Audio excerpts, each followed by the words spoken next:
Will the members and our guests please take their seats? This meeting will now come to order.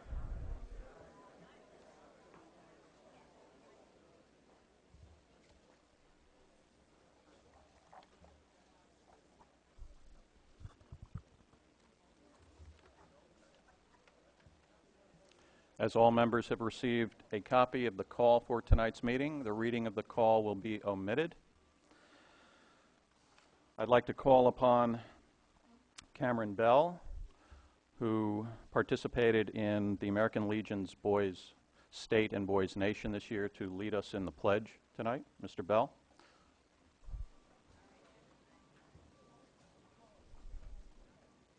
I pledge allegiance to the flag of the United States of America and to the republic for which it stands, one nation, under God, indivisible, with liberty and justice for all. Thank you. It has been a tradition in recent years to introduce the participants in the American Legion's Boys State and Girls State. The American Legion, as well as other sponsors, do a marvelous job in selecting representatives of Greenwich to participate in both of these conventions. And the effort in interviewing and selecting is led by our state representative, Libby Florin, and a former member of this body, Irf Porter. And so I'd like to recognize that wonderful job that the two of them do, along with the Legion representatives. Now, tonight I'd like to introduce some of those who participated, and when I call your name, if you'd please come out. Cameron Bell.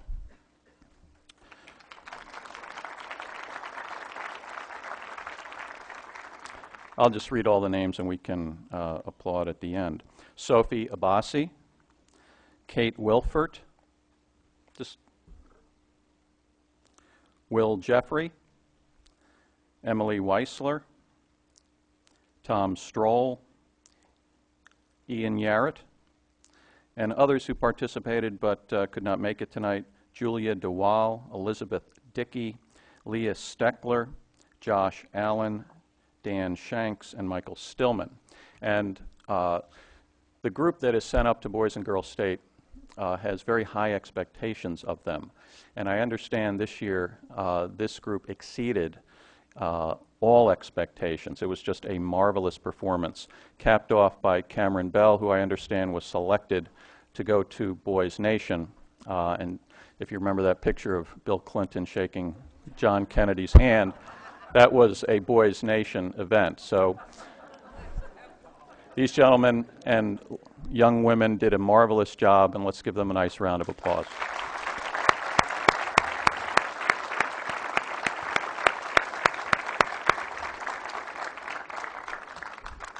Thank you very much for coming tonight. All right, as the minutes of our June meeting has been mailed to all members, the reading of the minutes will be omitted. We do have some corrections. If you recall, there were some substitute resolutions that we acted on in June. Those changes were not picked up in our minutes. So I'm going to ask, and most of them, I believe all of them, dealt with appointments. So the chair of our appointments committee, Colleen Jenkins, will go through those changes that need to be made to the minutes as mailed out. Thank you very much. The changes to the June meeting are as follows. Item number 12, Frank Farraker is an alternate member to the Planning and Zoning Commission. Item number 15, Frank Napolitano is a regular member to the Planning and Zoning Commission. Item number,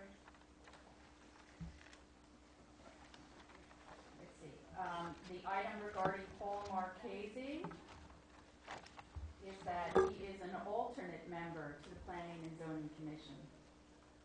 And the last change is regarding Dr. Richard McCool. He is an alternate member to Inland Wetlands, and the corrected expiration date of his term is 3/31/05. Thank you. Thank you. We can adopt those changes upon unanimous consent. Is there any objection to those changes to the minutes? Hearing none, those changes stand adopted upon unanimous consent. Are there any other changes or amendments to the minutes of our June meeting? Mr. Clark, District 7.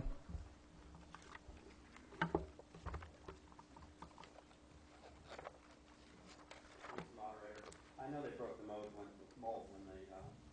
we buried Bud Lang, but on page 8, second paragraph up from the bottom, I think rather than the last, not the bottom. Hang on a minute now. Page 8. Where are you? This is page. Paragraph up from the bottom, middle line. Okay. I'm sorry? Instead of last, I think it should be late. Thank you. Thank you. We will correct that typo. Are there any further changes to the minutes of the June meeting? Hearing none, the minutes as amended stand adopted upon unanimous consent. Vince DeMarco, District 9.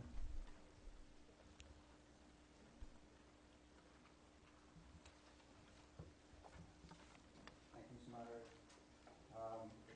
Fellow representatives, I don't know if you took a chance to look at the table before you came in to see that there was a flyer invitation made available tonight for the community planning workshop being sponsored by the Chamber of Commerce this Thursday at Audubon Greenwich. I urge you on behalf of your constituents and for yourselves to take advantage of this opportunity to gain valuable insight and share your concerns and ideas for how we can meet growing challenges in the future planning of our town. Space is limited and tomorrow is the deadline to purchase a ticket. This will be worth the effort. Please do. Thank you. Homer Reese, District 11. Good evening. My name is Homer Reese of District 11. I'm also a director of the Bruce Museum, which you so generously support each year. On behalf of Peter Sutton, Executive Director, I'd like to reiterate the invitation that all of you should have already received in the mail to attend a special showing of this year's major exhibition titled Drawn by the Brush, Oil Sketches by Peter Paul Rubens. The exhibition is significant for two reasons. It's the first exhibition ever in this country dedicated exclusively to Rubens' oil sketches. And second, Rubens employed the studio system. This means that of his final works, which cover acres of canvas, tapestries, and altarpieces, much of it was actually done by assistants or weavers, printmakers, and even sculptors using the sketches as guides. Only the sketches are indisputably by the master himself. Needless to say, when Rubens died, he died rich. So please join us Wednesday, October 13th from 5:30 to 7 p.m. Spouses are welcome. And just to be sure that we have enough refreshments on hand, please RSVP by calling the museum at 869-6786, extension 365. This is a voicemail box open 24 hours a day. We look forward to seeing you. Thank you. Thank you. You're actually invited to another affair. Is Claire Simonelli here? Did you want me to go through this? Okay.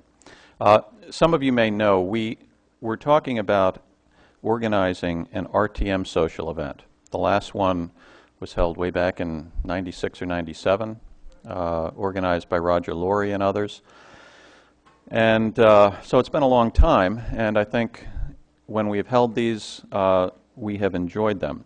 So Claire Simonelli was the motivating factor. She kept pushing the idea, and it's a good idea, and she agreed to organize it. And we have come up with a date. It's actually 2 weeks from Wednesday, October 6th from 6:30 to 9 at the Eastern Civic Center.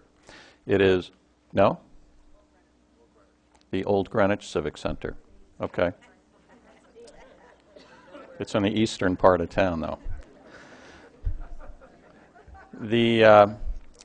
It is titled The Harvest Buffet, and there will be an admission of $25. Is that what it is?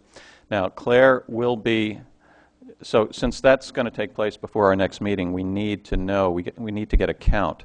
So Claire will contact representatives from each district so that we can get an accurate count of those who are interested. And all are invited, members, guests, former members.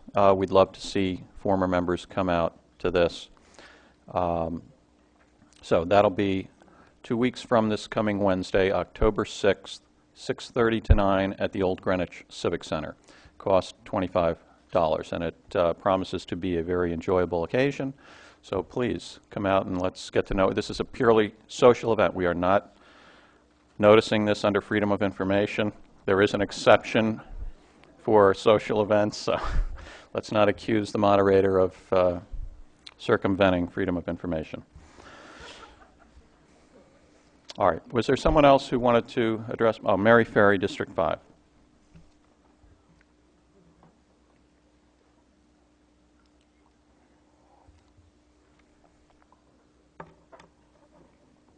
Good evening.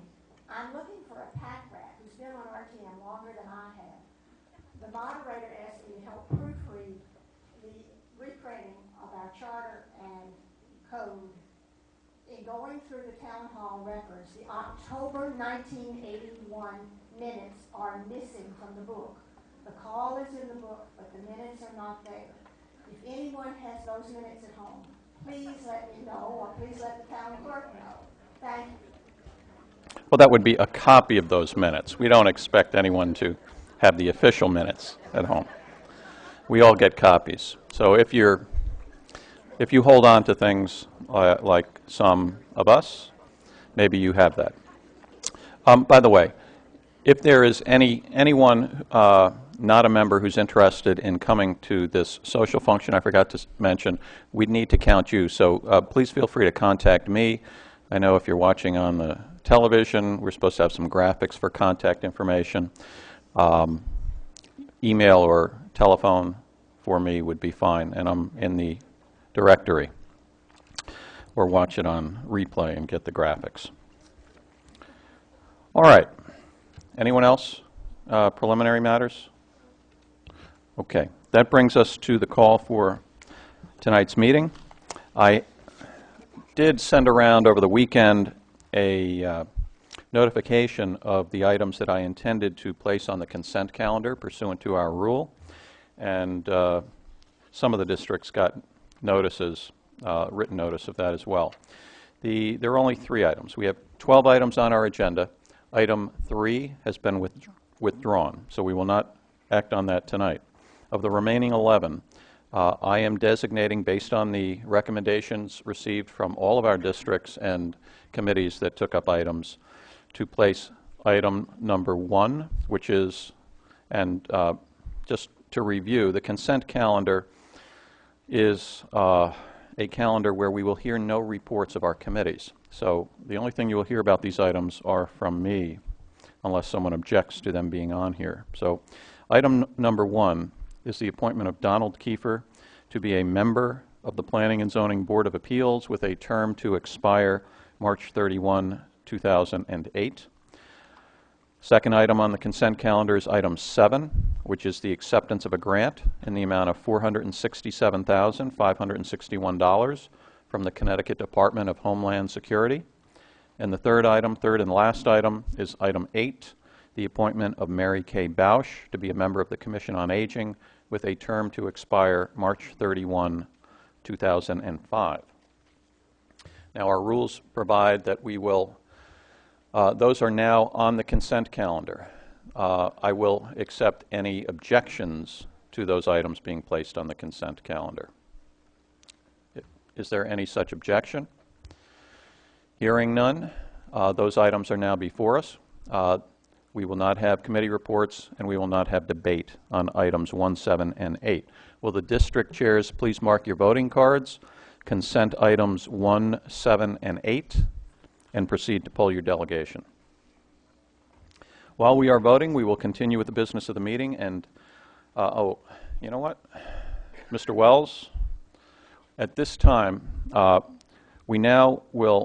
will suggest a motion to suspend the rules to combine items for voting purposes. But before doing that, Mr. Wells, I'm going to recognize you to offer the Legislative and Rules Committee motion to limit debate this evening. Mr. Moderator, ladies and gentlemen, the Legislative and Rules Committee motion is with respect to item 5. And last Monday evening, our committee passed the following motion to be presented to the RTM to take up the matter of how the Nathaniel Witherell item will be debated.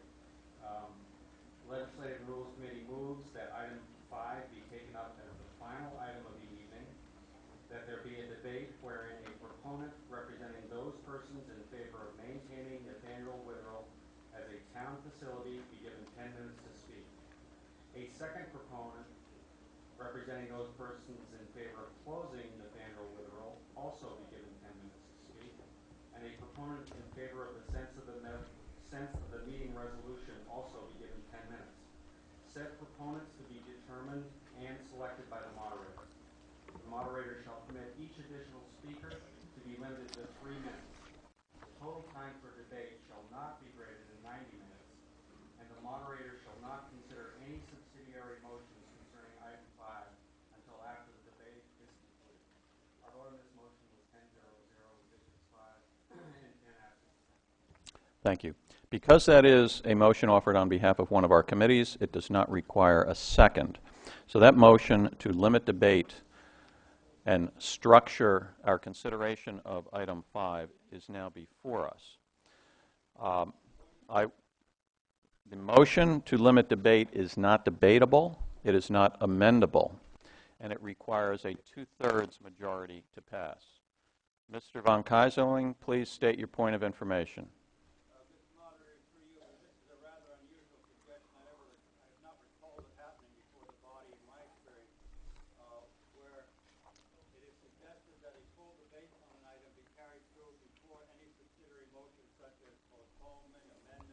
All right, Mr. von Keyserling, that's not a point of information. That is a point of debate. You no longer have the floor.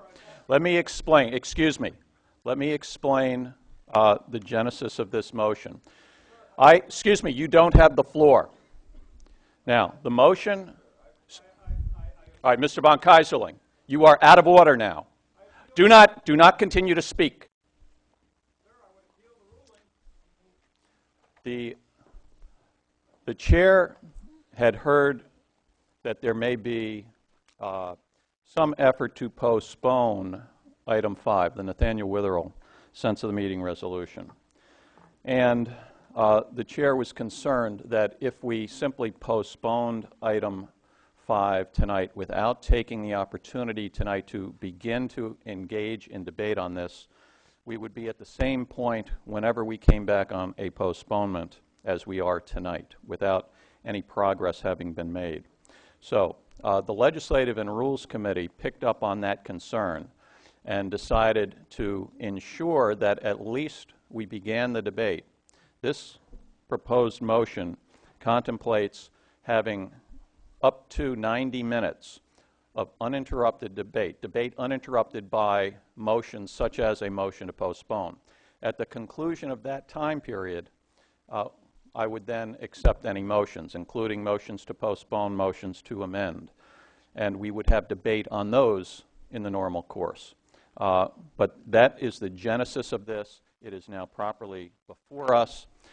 As I said, I'm going to read it again so we all know what is being proposed by this motion to limit debate. The first thing is item number 5, which will be a separate item, will be taken up last. We will complete all our other business so that is the only remaining item on our agenda.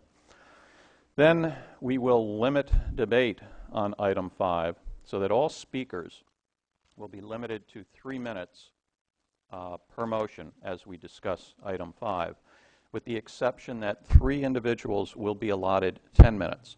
Those 10 minutes cannot be allocated to anyone else. They don't have to use the 10 minutes, but they would have up to 10 minutes. I notified all the district and committee chairs that I would, and the 3 positions are those, the position supporting the committee's sense of the meeting resolution, those who favor the town rebuilding and continuing to operate Nathaniel Witherell as a town department, town-owned and operated department, and the third group being those who favor the town getting out of the business entirely. And I notified the committee and district chairs that Fred DeCaro, who served on the special committee, would represent the committee's position. Linda Ziak, who is, I believe, president of the Family Council, Nathaniel Witherell, would represent the position to continue things as is, town-owned and operated facility. And Alice Melly, former chair of the BET, would be allotted the 10 minutes for the position of getting out of the nursing home business altogether. So that would be my intention if this motion were to carry, to allot the 10 minutes to those 3 individuals. I have distributed sign-up sheets with the 3 positions identified at the top of each sheet. And if you have not already, anyone who is interested in speaking tonight on item 5 is encouraged to sign up on the sheet that represents their position, because if we adopt this legislative and rules motion, we will only have 90 minutes, and I would like to allocate that fairly among all the parties. So to the extent I have a speaker list, I will go position by position until we exhaust one or more lists, and then continue with whoever is remaining. So that is what is being proposed.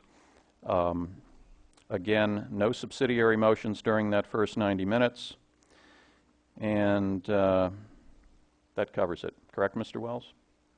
Okay, so item 5 is taken up last. 3 minutes per speaker, with the exception of 3 individuals who get 10 minutes, and a total of 90 minutes before we take up any motions. All right. I will, please state your point of information, Mr. Boutel.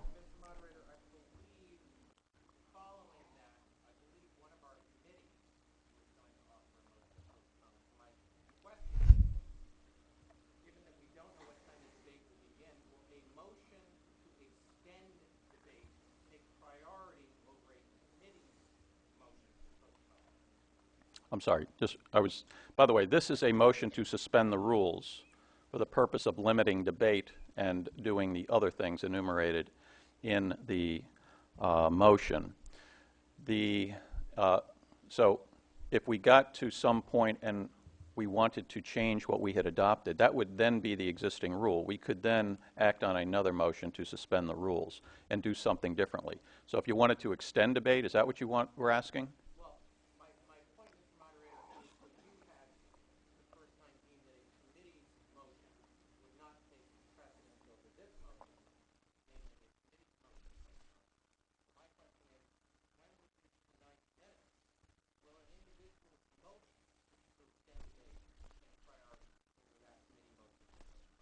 Well, no one has informed me that there is a committee motion to postpone. If there's a motion to postpone, then at the end, if we adopt this, at the end of the 90 minutes, then I would recognize the committee to offer such a motion. I think it logical that at the end of that period, we would decide whether we wanted to put it off or to continue acting on the item that is before us. All right. I'm going to call for a vote on the motion to suspend the rules for the purpose of limiting debate as set forth by the Legislative and Rules Committee. I'll call for a rising vote. If you are in favor, you are not recognized. We're going to have this vote. I will not. If you are in favor of the limit on, Mr. von Keyserling, let me make it clear to you. If you continue to interrupt this meeting, I will ask that you be removed. When I recognize you, you may speak.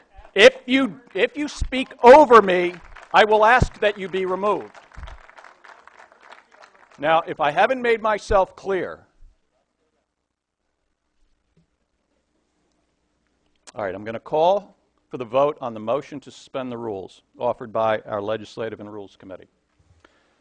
All those in favor of limiting debate and structuring debate on item 5 as explained, please rise.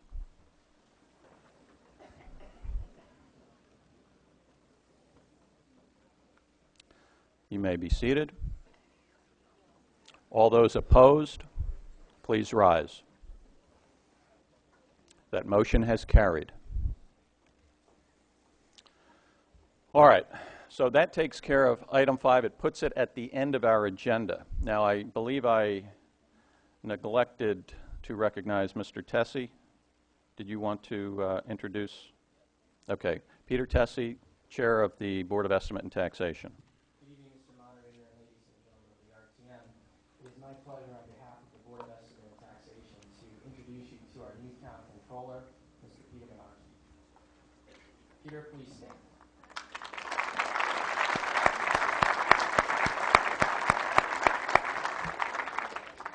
Thank you. Welcome.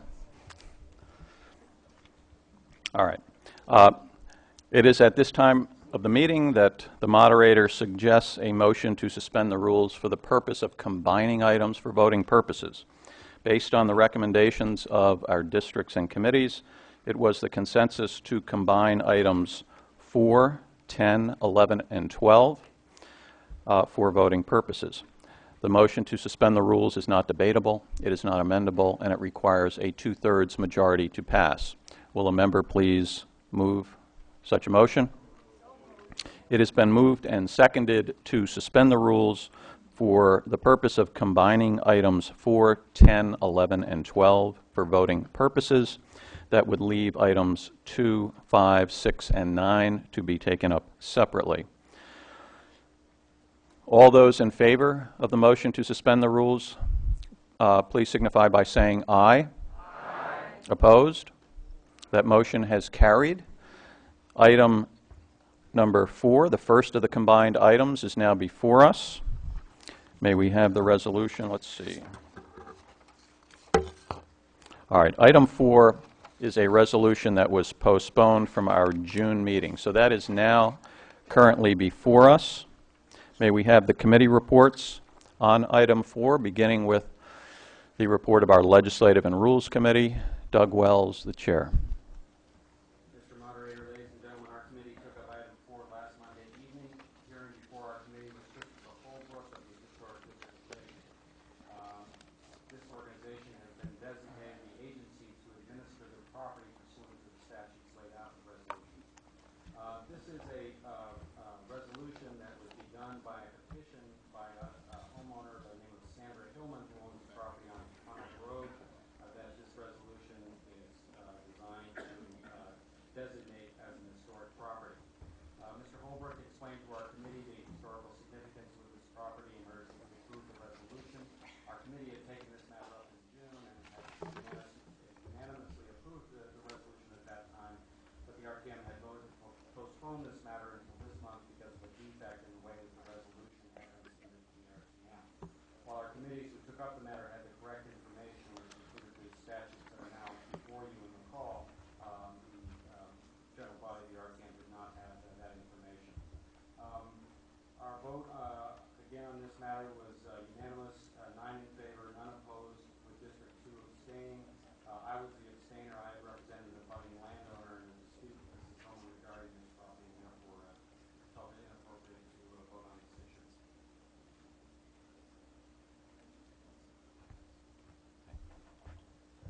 Thank you. Elizabeth Hirsch, Vice Chair of our Land Use Committee. Good evening. I chaired the Land Use Committee meeting last Monday night, which we took up this item. I chaired the meeting because our esteemed chairman was recovering from a bicycle accident, which he had during the Tour de Greenwich, a 20-mile biking race, and we're very happy to have Franklin Bloomer here with us this evening. He is here with us with 3 broken ribs and all the broken metatarsals in one hand and a small neck injury as well. So no jostling or bear hugs this evening.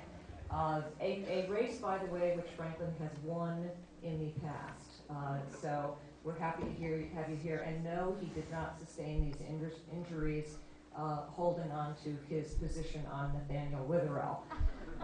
Might he need any rehab services up there? Possibly might need some rehab services. As was mentioned, we are taking up this item that was postponed from the June meeting. We had Christopher Holbrook with us at the Land Use Committee meeting last Monday evening. As you know, in 2002, Sandra Hillman petitioned the Historic District Commission to have her property designated a historic property pursuant to the Connecticut General Statutes. This item was postponed because it lacked the enabling language, and Christopher Holbrook explained that the I's are now all dotted and the T's are all crossed.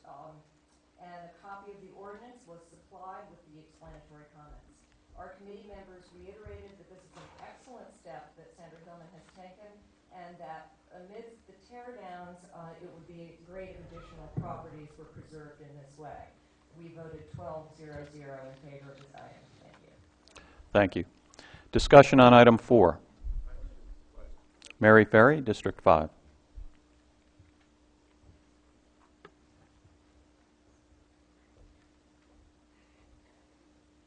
Proofreader is back. On page 3 of the call, the first main paragraph, the short paragraph, the next to the last line, says for a distance of 51 feet, tot the northerly edge. I suggest we strike that second T so it says to the northerly edge. All right, is there any objection to that amendment? Hearing none, that may be adopted upon unanimous consent. Further discussion on item 4? All right, item 10 now comes before us. Colleen Jenkins with that resolution. Item 10, Jeffrey Raymer is nominated as... Oh, excuse me. Are you presenting the resolution? Or Ed Gomo, Assistant to the First Selectman? No, that's not the title. Town Administrator. Thank you. Mr. Moderator, members of the RTM, item number 10, resolve that the following named person nominated by the Board of Selectmen be appointed a member of the Board of Ethics for a term expiring March 31st, 2007. Jeffrey S. Raymer. Thank you. Colleen Jenkins with the report of our Appointments Committee. I'm back. Jeffrey Raymer is nominated as a full member to the Board of Ethics. He is a new nominee. Raymer is a lawyer with a private practice in Greenwich. He has participated as president in multiple community organizations, including the Riverside Association and PTA. He has also served in the RTM. After a lengthy interview, it was clear that Raymer has a sharp mind. As well, he addressed several issues that are a large source of frustration for the Appointments Committee that swirl around the Board of Ethics. You will hear more about some of these concerns when you hear the committee report regarding item number 2. In response to several of the sticking points that were raised, Jeff Raymer offered judicious responses. For instance, he said, as a member of the Board of Ethics, he wanted to clarify the line between the Freedom of Information Act and the confidentiality rule of the Code of Ethics. Many of the Appointments Committee members supported the nomination of Jeff Raymer because of the wish for new blood with a keen judicial mind. Thank you. The vote was 12-0-0.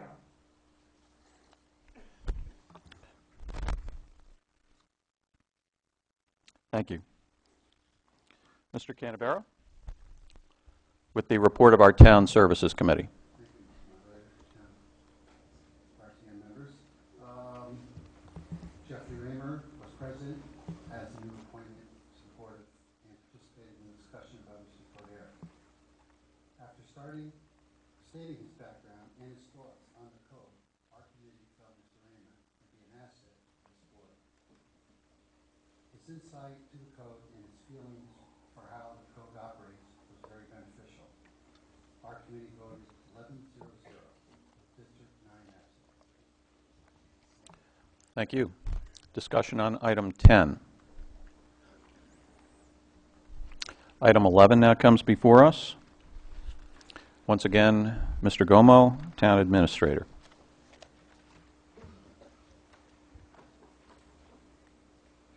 Mr. Moderator, members of the RTM, item number 11, resolved that the following named persons nominated by the Board of Selectmen be appointed members of the Hamilton Avenue Building Committee. Joseph L. Ross, Jay Schoendorf, Sylvester Pecora, Tom Hegney Esquire, Tom Samario, Frank Mazza, and Paul Toretta. Thank you. Will a member please move the adoption of the resolution? The resolution on item 11 has been moved and seconded. Colleen Jenkins with the report of our Appointments Committee. The vote of the Appointments Committee on this Hamilton Avenue Building Committee was 12-0-0. This is an excellent group of people, perfect constellation of architect, builder, lawyer, BET member, community representative. This is perfect, 12-0-0. And many of them have had multiple building experiences on other town schools. Thank you. Bob Brady, Chair of our Education Committee. Good evening, fellow members, Mr. Moderator, guests. The Education Committee met to interview these candidates at its June 7th meeting and voted 11-1-0 to recommend that the RTM appoint these nominees to the Hamilton Avenue Building Committee. The one opposed was not opposed to these candidates as such, rather to the structure of the committee that it did not have sufficient feminine viewpoints. Thank you. Thank you. Discussion on item 11?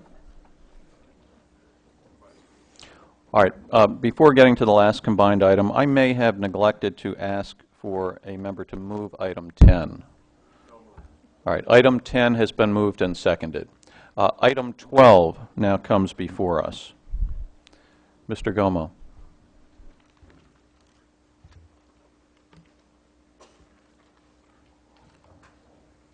Mr. Moderator, members of the RTM, item number 12. Resolved that the lease between the Town of Greenwich and Greenwich Adult Daycare Incorporated be approved and the terms and conditions of said lease to be the same as those contained in the lease agreement attached to the explanatory comments for this item. Further resolved that the First Selectman be and is hereby authorized to execute said lease for and on behalf of the town. Thank you. Will a member please move the adoption of the resolution? The resolution on item 12 has been moved and seconded. Bob Richardson, Chair of our Health and Human Services Committee. Mr. Moderator, the committee was pleased to have at our meeting Ms. Carolyn Stevens, President of GADC, Ms. Carol Burns, Executive Director of GADC, and Ms. Denise Savageau, Conservation Director of the Town of Greenwich.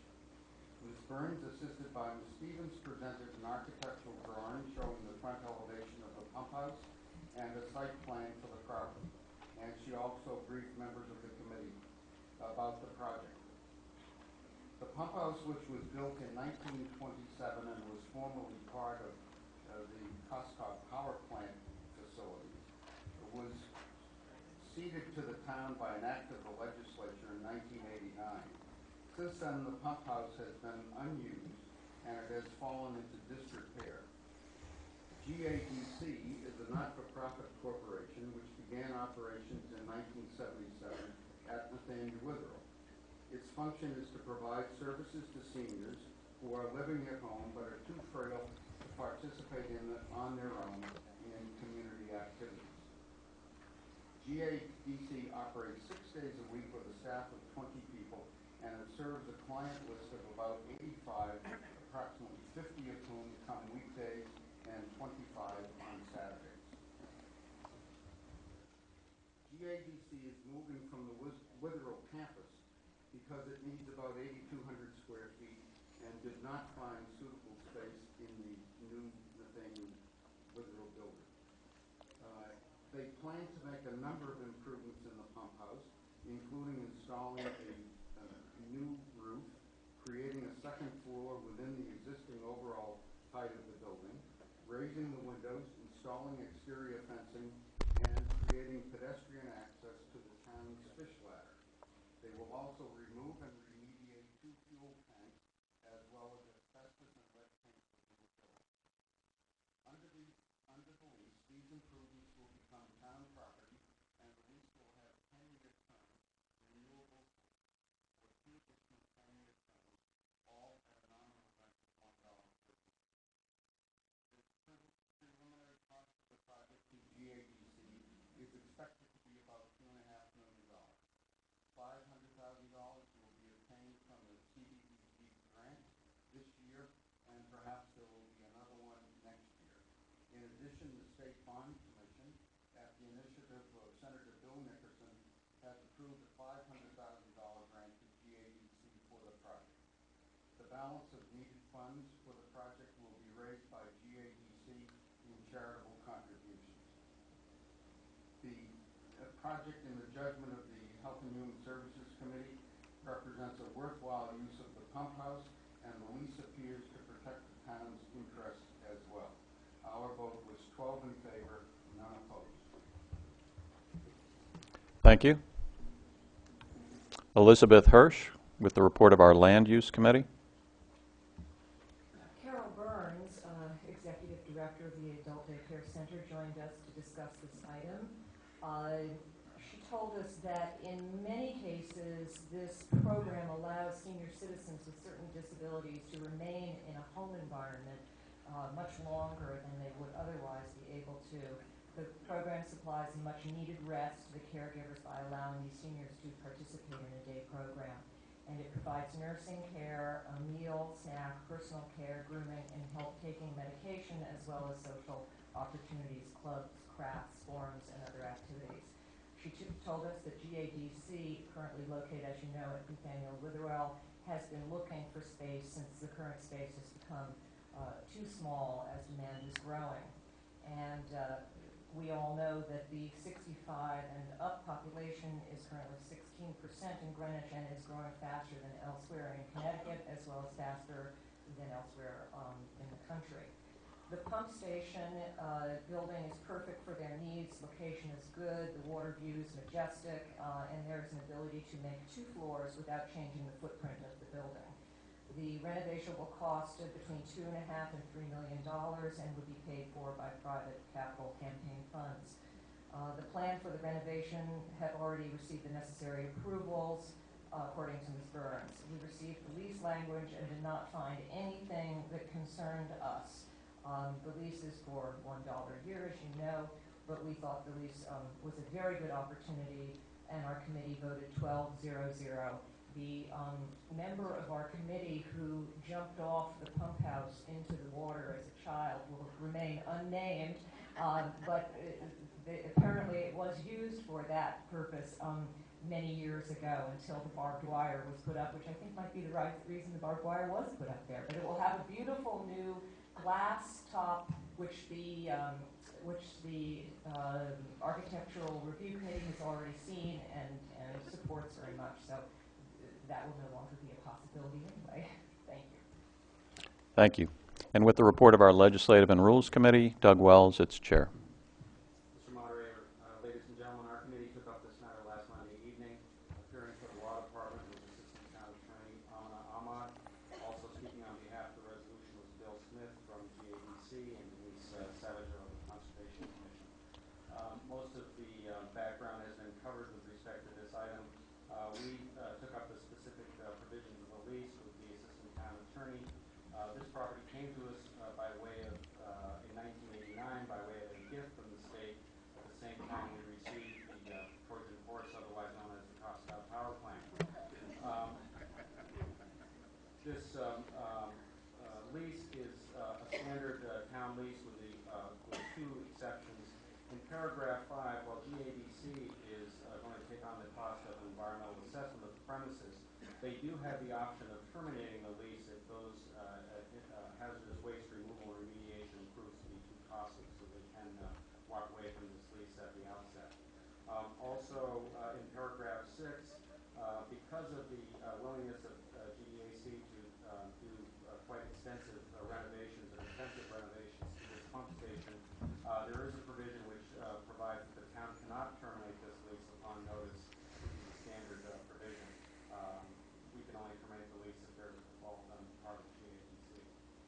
Our vote was 9 in favor, none opposed, with 1 abstaining. The abstention was because our District 8 committee members, White is on board at GADC.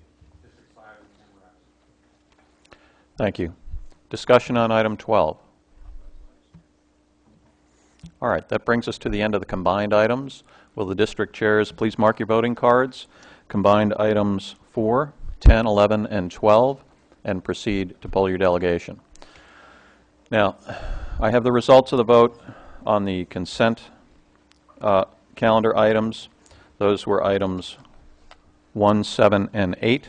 Those in favor, 183. Opposed, 0. Abstaining, 0. The consent items have carried. All right. While we are voting on the combined items, we will continue with the business of the meeting. Now, that brings us to the 4 remaining separate items, which we will take up in numerical order with the exception of item 5, which will be taken up last. So we'll proceed with 2, 6, 9, and then 5. Now, before proceeding, let me, with item 2, let me remind all who are here on item 5, which is the Nathaniel Witherell proposed sense of the meeting resolution. There are speaker lists in front, and Mr. DeCaro, they're in the back, outside the auditorium, I believe.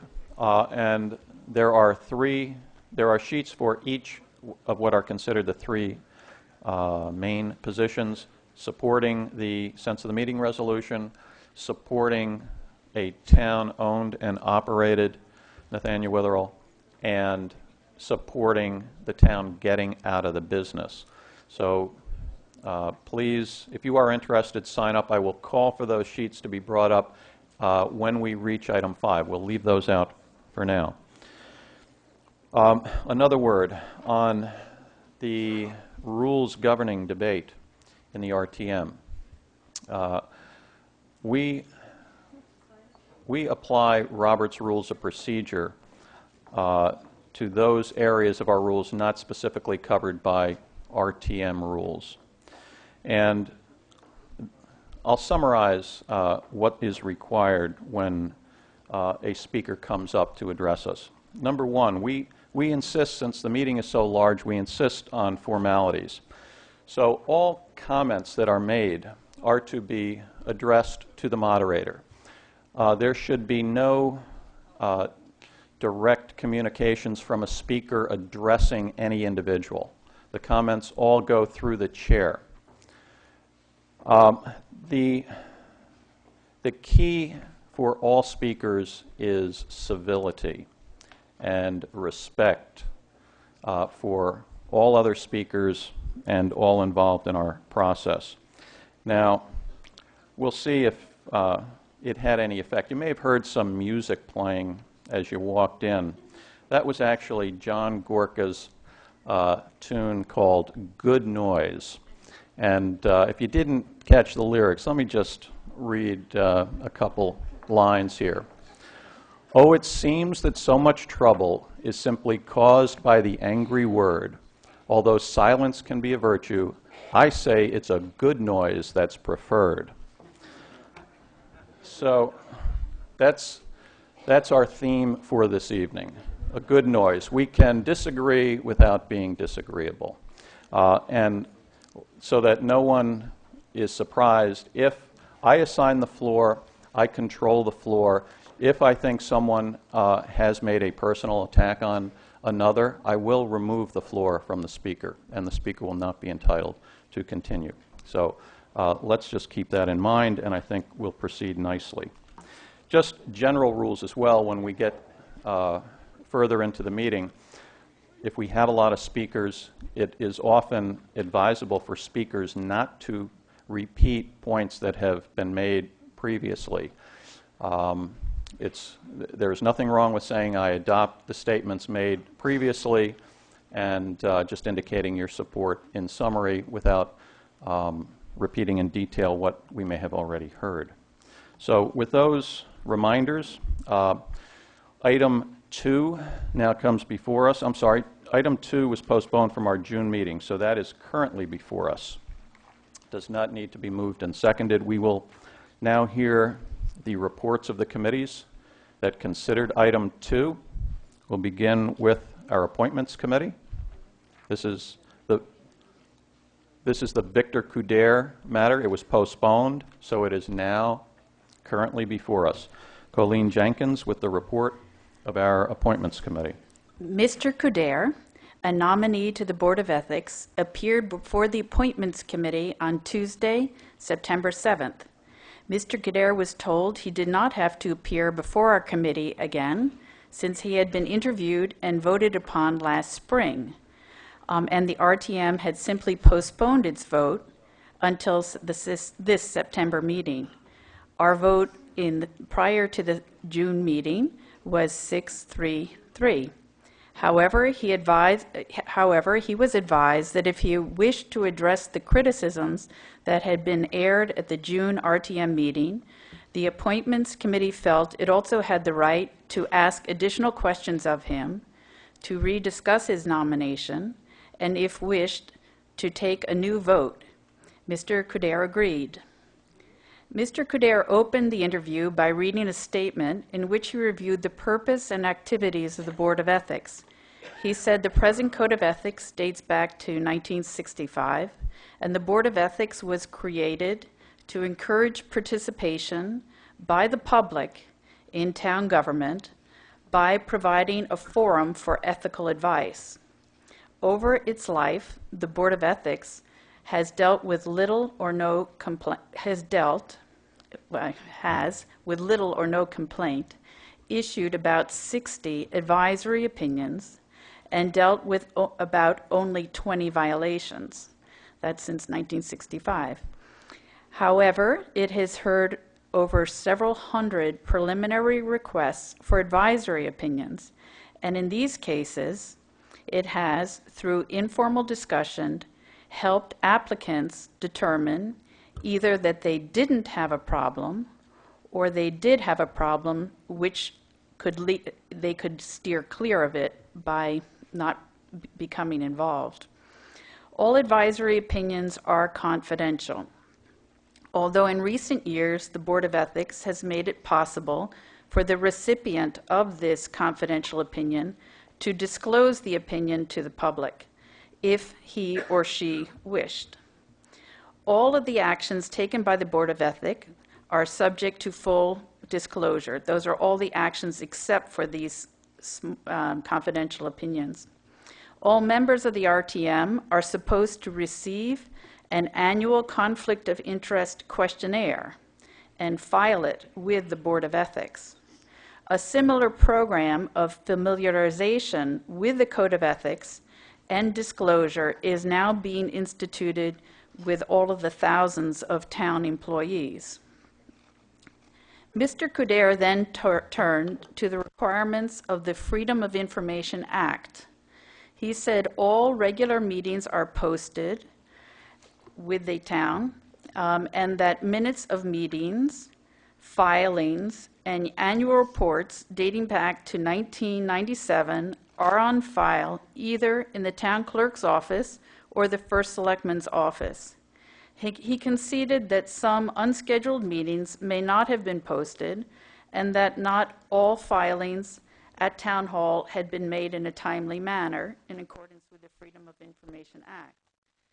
In answer to questions from the Appointments Committee, Mr. Couder said that since virtually all advisory opinions are unanimously agreed to by the board, a formal vote on the draft text of an advisory opinion is often not taken. The Code of Ethics has not been updated since the adoption in 1965, and he pointed out the work of the board is spread around so that all members are actively engaged. He also said that some mechanisms should be devised so that the Appointments Committee, whose job it is to determine the suitability of nominees to various town boards and commissions, could be aware that a candidate is appearing before the board and had received an advisory opinion, so that the Appointments Committee could at least ask the candidate if she or he were willing to disclose it. In the general discussion that followed, the members of the appointment committee and several members of the general public who were in attendance during the interview cited various specific incidences which they felt were irregularities, failures of communication, or failures to follow proper procedures. In general, the criticisms of the Board of Ethics fell into three categories. The first category, in recent years, the practices and procedures of the Board of Ethics had grown lax and are in need of tightening up. The second category, the world has changed since 1965, and the Code of Ethics, as well as its dissemination and inculcation, are long overdue for reexamination and possible revision. Category number three, the requirements of the Freedom of Information Act and the need to be able to issue confidential advisory opinions seem to be in basic conflict, and a fine line needs to be established with the help of the law department between the two things.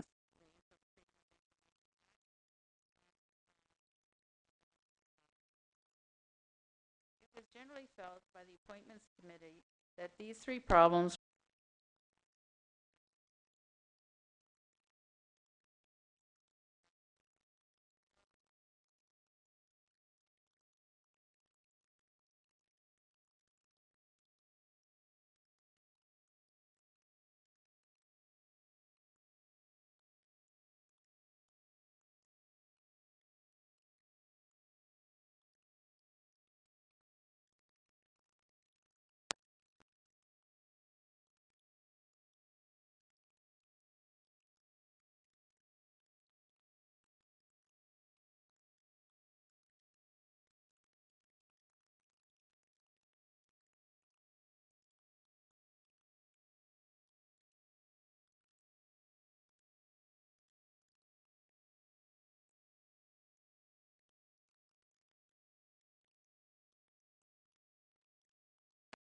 able to head off many problems by being proactive, excuse me.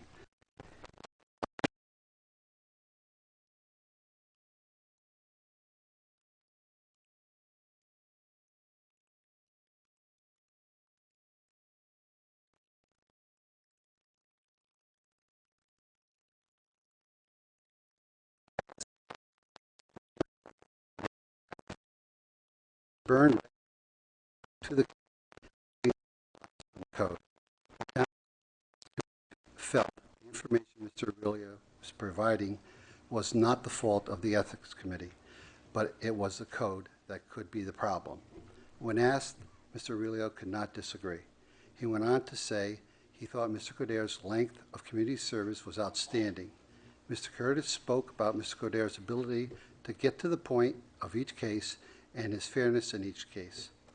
Our committee feels strongly Mr. Coderre is an asset to the Ethics Board and strongly supports his reappointment. The vote was 11-0-0 with District 9 absent. Thank you. Thank you. Discussion on item 2. Bob Tuthill, District 3. Mr. Moderator, I move that discussion on this item only be limited to 3 minutes per person. Okay, is there a second to that? All right, it has been moved and seconded to limit debate on item 2, the Victor Coderre nomination, to 3 minutes per speaker. Everybody. The motion to limit debate is not debatable, and it requires a 2/3 majority to pass.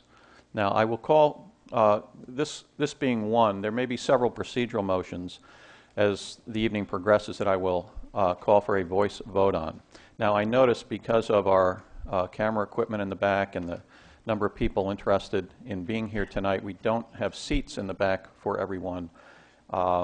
So normally we have a rule that only district members may sit in district designated areas. I think tonight I'll leave it to the discretion of our district chairs whether to enforce that or not. But it is absolutely required that when I call for a voice vote that only members may vote. Okay? So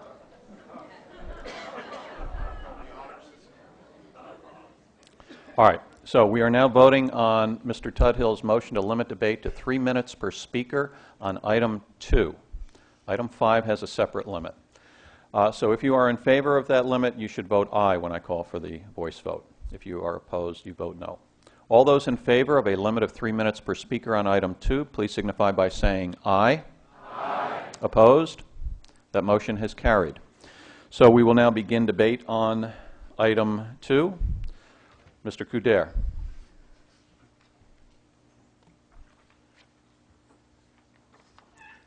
Thank you, Mr. Moderator. All of you out there have read a lot about me in the press over the last few months. My principal purpose this evening is to see what the guy looks like and hear what I have to say. What I have to say will be within the 3-minute limit which Mr. Tuthill proposed. I have given over 43 years of service to the town, including 2 terms on the RTM, 39 years on the Board of Ethics, 29 years of which is as chairman. In this time, the board has never deviated from the Code of Ethics, nor other governing statutes, including the Freedom of Information. In fact, until this year, we have never had a complaint of any kind. On the contrary, we've received much praise for handling of 60 advisory opinions, 20 complaints, and many formal discussions. In addition, we provided assistance to other town departments in crafting specific ethical guidelines. We have been accused of many things, none of which were mentioned this evening, but they've been in the papers, and others have been grossly exaggerated. I'm sure that we have not put in, under the Freedom of Information Act, we did not file some minutes in a timely manner. On the matter of unscheduled meetings, there simply have not been any, or any secret meetings, which has also been alluded to.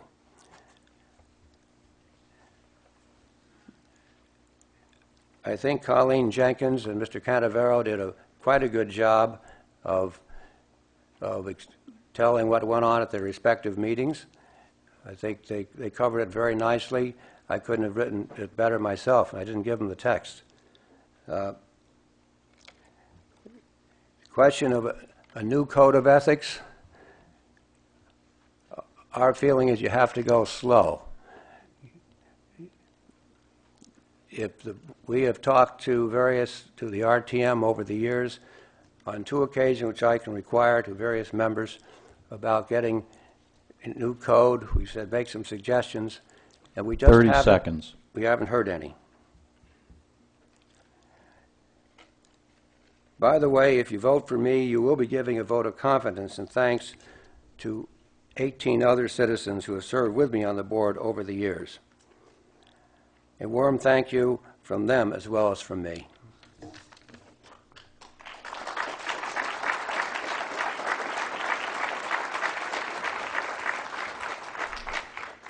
Further discussion on item 2. Jim Boutel, District 8.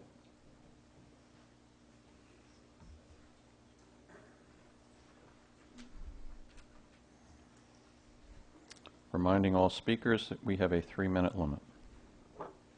Mr. Moderator, fellow members, I was the one that moved to postpone this item at our June meeting and indicated at that time that I felt that perhaps it was time for Mr. Couder to retire, and I spoke to Victor between then and now. But I based some of that opinion on reports that I had heard of what happened at the Appointments Committee in his first interview. I, in fact, attended this Appointments Committee, and a couple statements were made I just want to clarify. First of all, our code has been amended. In June of '69, we amended the code. This body did it. If we want to amend the Code of Ethics, it's up to this body, not the Board of Ethics. Having served on the Appointments Committee for a number of years, I know as appointees come through, there's been a discussion of the board not being proactive enough. The current code doesn't call for that. I find it amazing that suddenly they become proactive in one manner and people start screaming. So I will quote what the moderator said at the Appointments Committee meeting, "Be careful what you ask for." So we are responsible for amending the Code of Ethics. The other thing that came out during these discussions is some have sort of said with glee, well, we appointed one new member tonight already, and if Mr. Couder's nomination fails, a second new member will be appointed, and Reverend Gennario's seat is now vacant, so a third new member would be appointed. So you would have 3 of the 5 members of the Board of Ethics being new. This is a body where I think some institutional memory is required. Given that their reports are confidential, a new member coming onto the board won't have the experience of what those opinions had been. I had also said when I spoke to you in June that I was concerned that, as chairman, Mr. Couder had said the last time he was up that he had planned to retire after that term, and I had raised with him the issue of preparing for a successor as chairman. Well, I wasn't informed, but learned at this year's Appointments Committee meeting that Mr. Couder has started to take those steps. He has delegated authority as chairman. He no longer writes the opinions, which he always did. So I, for one, am going to step forward and say I will support Victor Couder tonight, and I hope the rest of you do as well.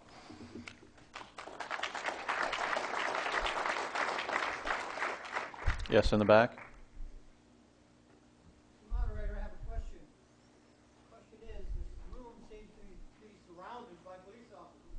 Could you explain that? Excuse me, could you identify yourself, please? I'm sorry? Could you identify yourself, please? Oh, Larry Perry, 3rd District.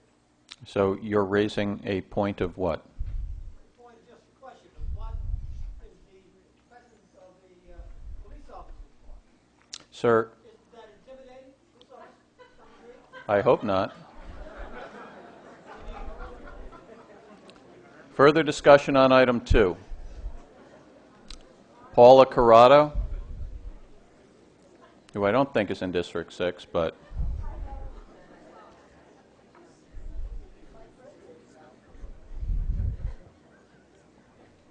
Mr. Moderator, guests, selectmen, all the people here. I'm Paula Corrado. I've known Victor Couder for a good long time, and I know him to be a man of enormous integrity, dedication, and caring of our community.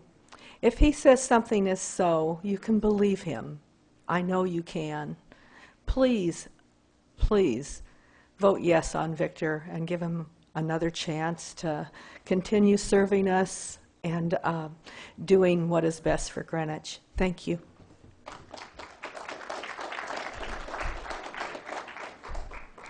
further discussion on item 2. Lloyd Hall, District 10.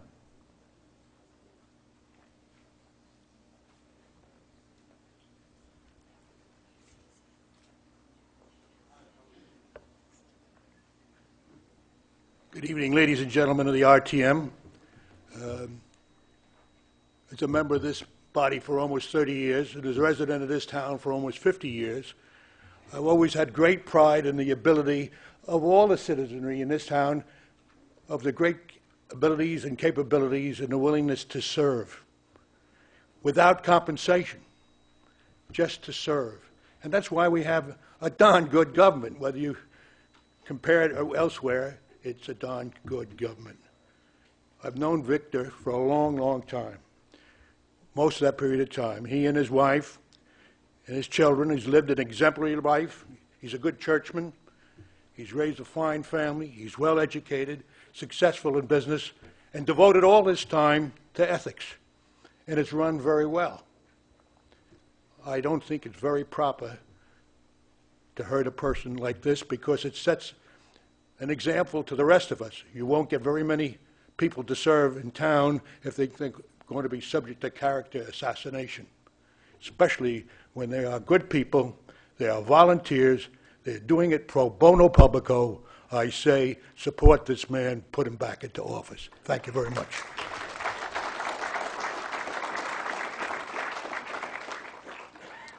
Further discussion?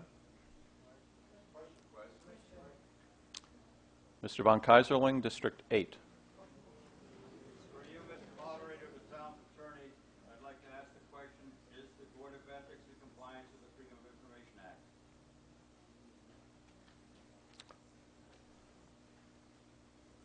You want a general question like that to be answered by the town attorney. Do you have any? If the town attorney knows of any exceptions, sir, then he can answer that question. Well, I will ask Mr. McLaughlin, who is here from the law department, if he would care to answer that question. Okay. He does not. All right. His representative is here, Mr. McLaughlin.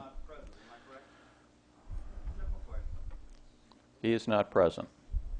Because it has been reported in the paper that he hasn't made opinion on this, and I was wondering if his opinion, what was reported was correct. And Wednesday, All right, Mr. von Kaiserling, either you step forward or please sit down. Thank you, sir. Okay. Further discussion on item 2. Will the district chairs please mark your voting cards, item number 2, and proceed to poll your delegation? I have the results of the vote on the combined items. Those were items 4, the historic property ordinance.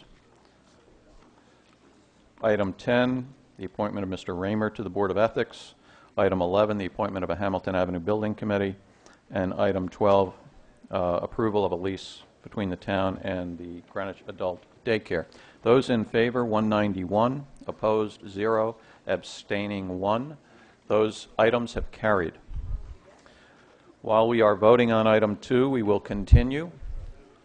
Item 6 now comes before us. Ed Gomo, Town Administrator.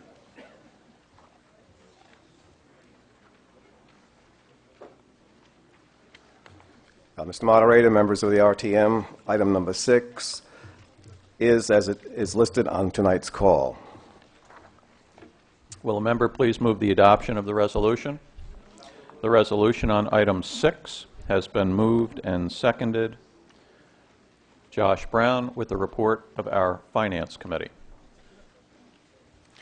Mr. Moderator, fellow members and guests, the Finance Committee met this past Monday to discuss this item. We had Chief Warzoa and the First Selectman Jim Lash helping us with this item. This pertains to a piece of property adjacent to the public golf course up there.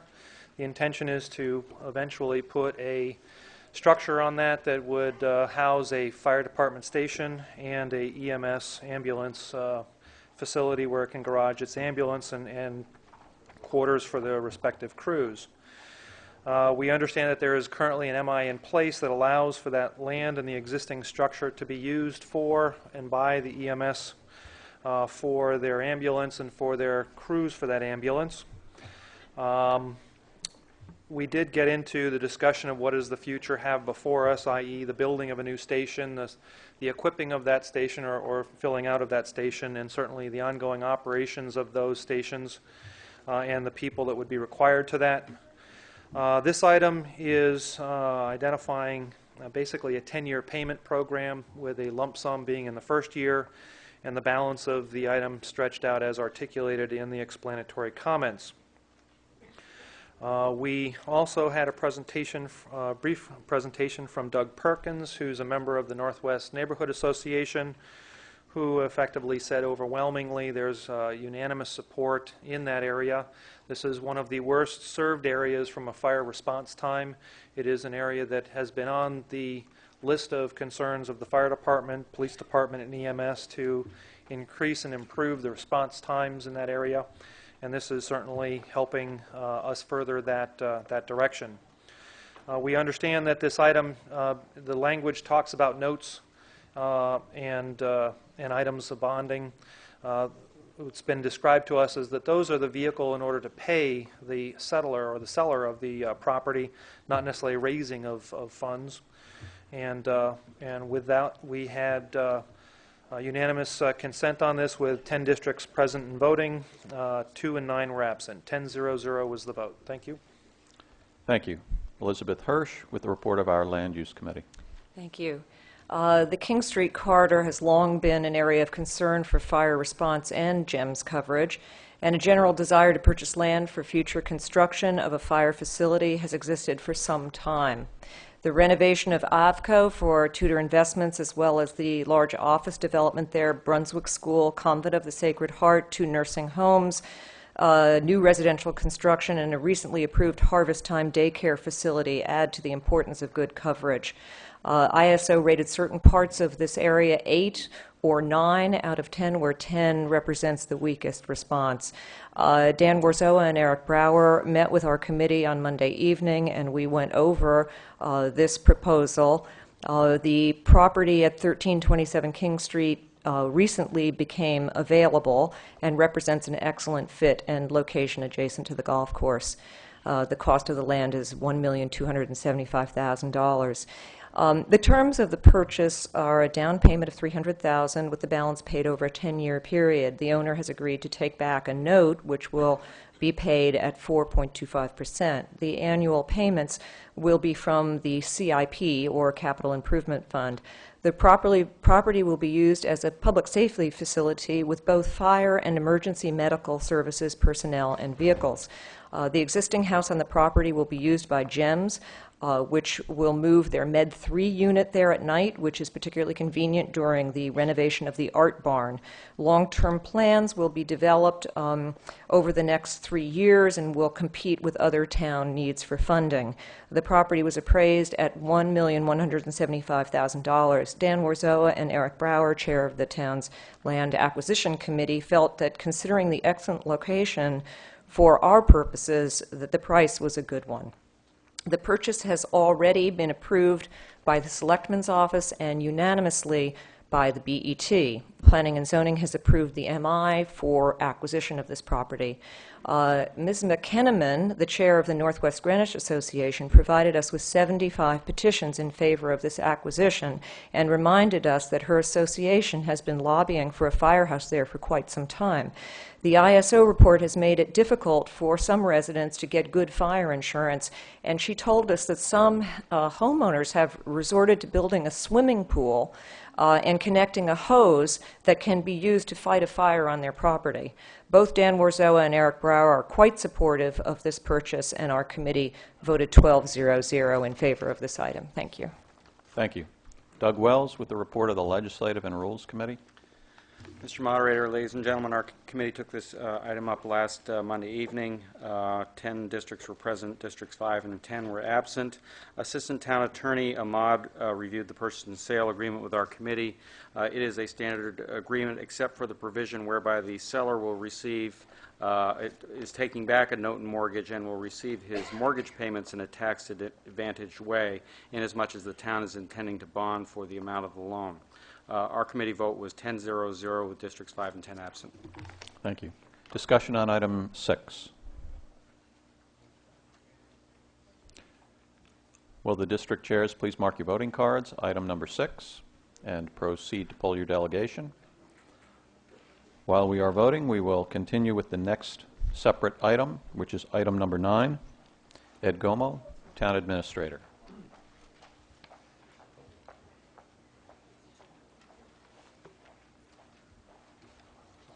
Mr. Moderator, members of the RTM, item number 9, resolve that the following named person nominated by the Board of Selectmen be appointed as an alternate member of the Planning and Zoning Commission for a term expiring March 31st, 2005. Donald Heller.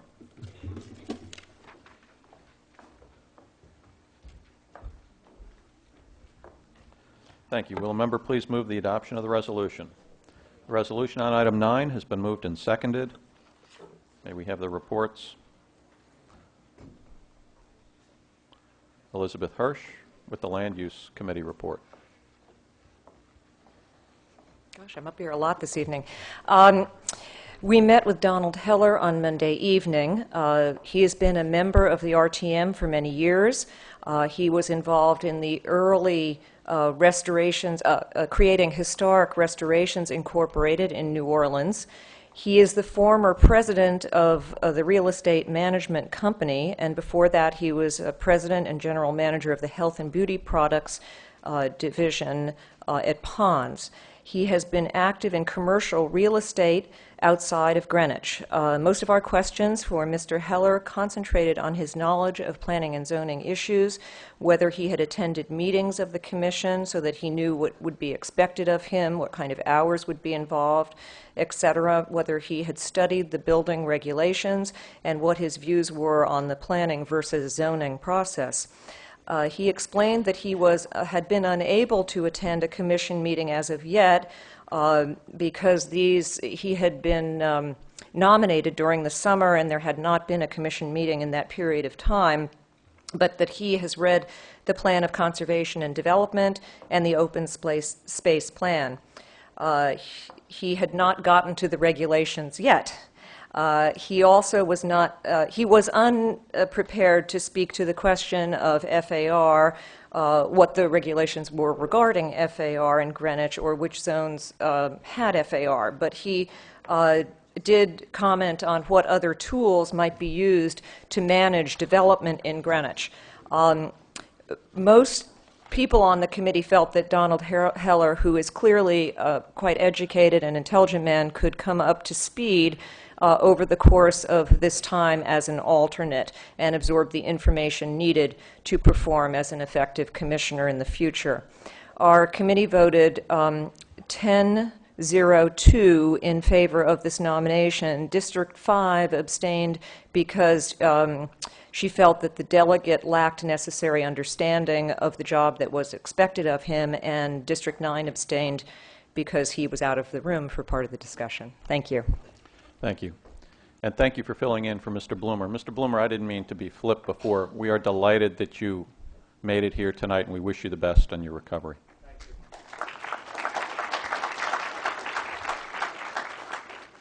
Colleen Jenkins with the report of our Appointments Committee. Don Heller is nominated to serve as an alternate member to the Planning and Zoning Commission. He has been a resident of Greenwich for 29 years. He has spent 21 years at Cheeseboro Ponds as president general manager of various divisions. In addition, he has served as chairman of a biotech corporation. Although Mr. Heller has never attended a planning and zoning meeting in Greenwich, he has background in real estate dealings outside of Greenwich. He was president of a real estate management company with a portfolio of 4 million square feet of office buildings, hotels, and shopping centers. Mr. Heller has also served as a consultant to historic restorations in New Orleans. Furthermore, he has participated in the development of an 800-acre village in Colorado. Quite honestly, Mr. Heller was met with a good dose of skepticism by the Appointments Committee. Many wondered if it was a good idea to appoint a person who had never attended a planning and zoning meeting in Greenwich and lacked specific knowledge of local zoning and land use issues. Others wondered whether there was sufficient arm's length between Mr. Heller's real estate involvement and the work of the Planning and Zoning Commission. But after a lengthy and challenging interview, Mr. Heller convinced the majority of the Appointments Committee members that his skill as a forthright problem solver is a useful skill to the Commission. As well, his master's degree in public administration and his lengthy executive experience both contain transferable skills. Regarding town planning, he expressed refreshing ideas. For instance, he wants to foster housing in Greenwich at a reasonable cost or reasonable price so that there remains an entry point to the town for younger residents. He emphasized he is interested in town planning, not just zoning. The final hurdle to get our vote was his ability to convince us that he had time and focus to attack the steep learning curve in order to come up to speed as an alternate member to the Planning and Zoning Commission.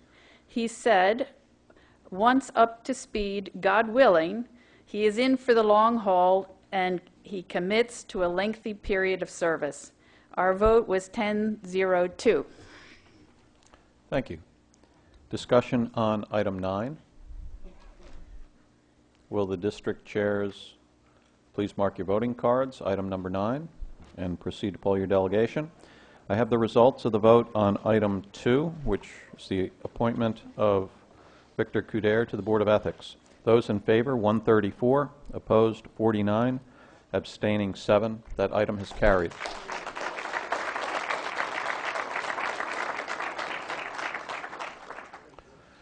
All right. This now will bring us to item 5. I'd ask at this point, Mr. DeCaro, could I ask you to supervise, or maybe someone else since you'll be a speaker, to bring the sign-up sheets forward, please? All right. May we have the resolution on item number 5? Robert Richardson, who was chair of the Special Committee on the Nathaniel Witherell. Mr. Moderator, thank you very much. On behalf of the Special Committee on the Nathaniel Witherell, I am very pleased to introduce item 5, which is a sense of the meeting resolution adopted by the Special Committee at its meeting on July 21. The text is as shown in the call. Thank you. Since that is a motion offered on behalf of one of our committees, it does not require a second. It is now before us. We will now hear the committee reports, beginning with the report of the Special Committee. Mr. Richardson. Mr. Moderator, ladies and gentlemen, Nathaniel Witherell is physically broken. Nathaniel Witherell is financially broke. Nathaniel Witherell deserves to be fixed. Those are the summary conclusions of the Special Committee's comprehensive study of the Nathaniel Witherell Board's proposal, which we made on your behalf.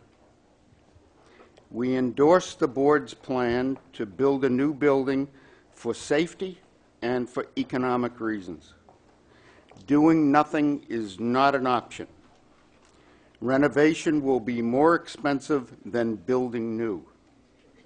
We either build a new building or we close it down.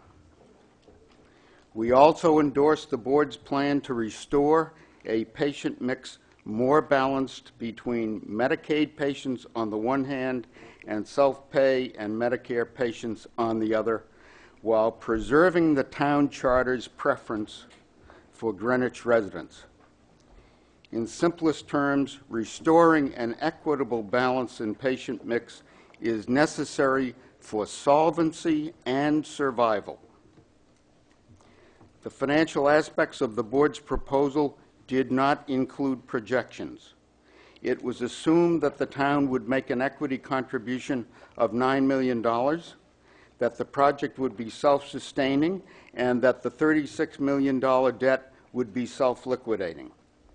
Our analysis, based on the models developed independently for the BET by Health Dimensions Group Minneapolis, did not bear out the financial assumptions.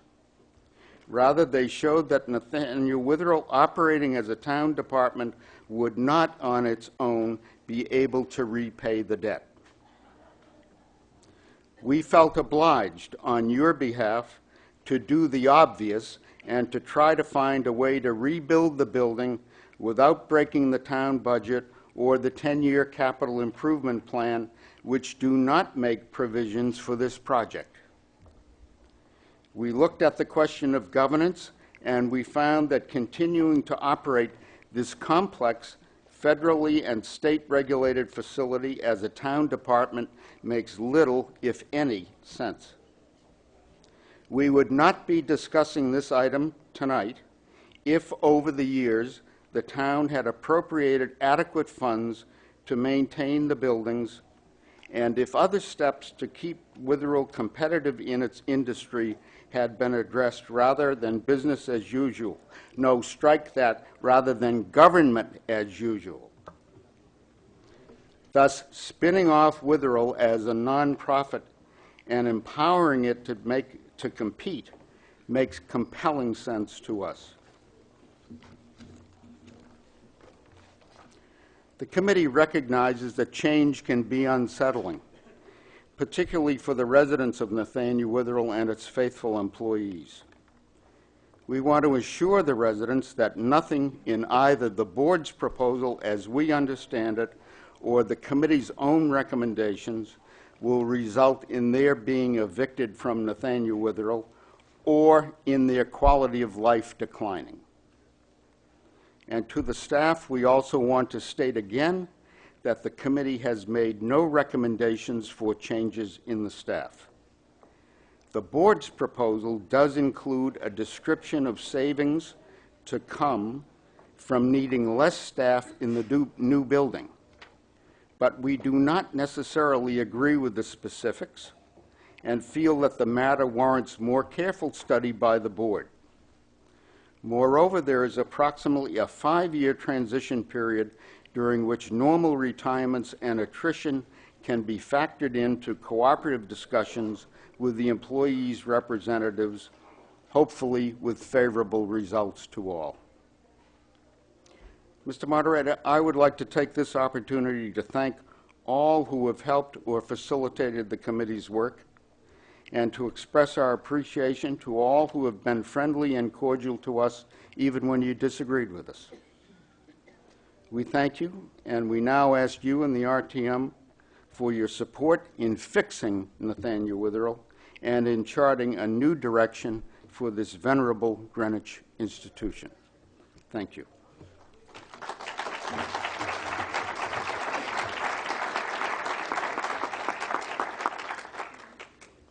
I'd like, before we continue, I wrote a letter to Mr. Richardson in response to getting the report, and I'd just like to share it since I sent it on behalf of the RTM. So I'd like you to know what I sent. Dear Bob, I am in receipt of the report of the special committee dated August 31. I want to express my deepest gratitude to you for the remarkable job you and the committee have done in providing to the RTM a well-organized and comprehensive discussion of the issues involved in this very complex matter confronting the town.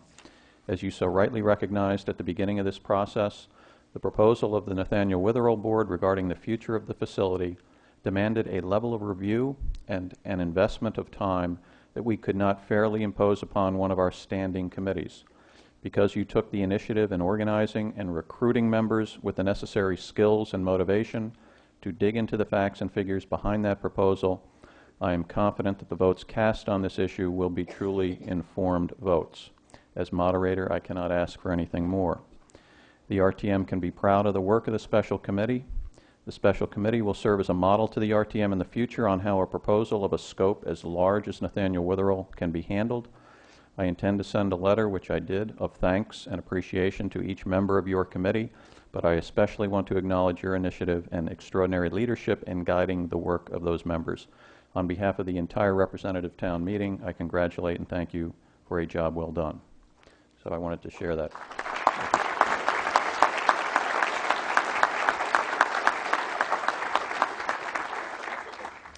All right, now the reports of our standing committees.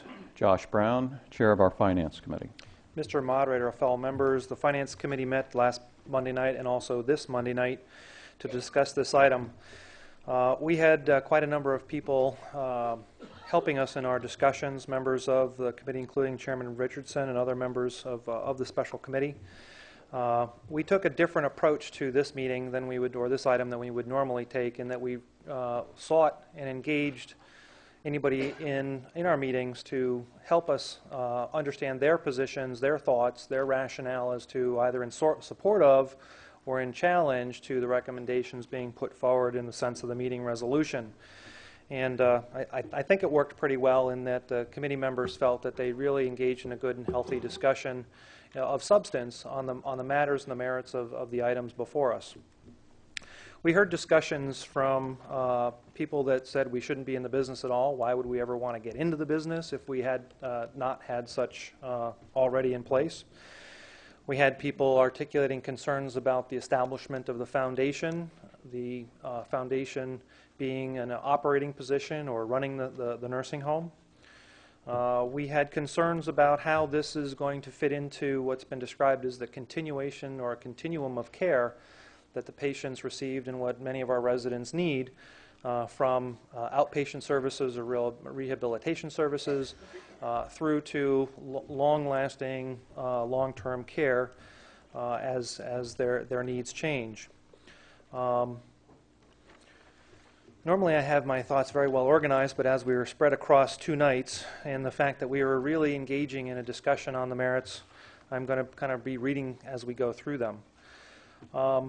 We first got to the question of should the town be or should the town have a nursing home that it has financial responsibility for, some financial responsibility for.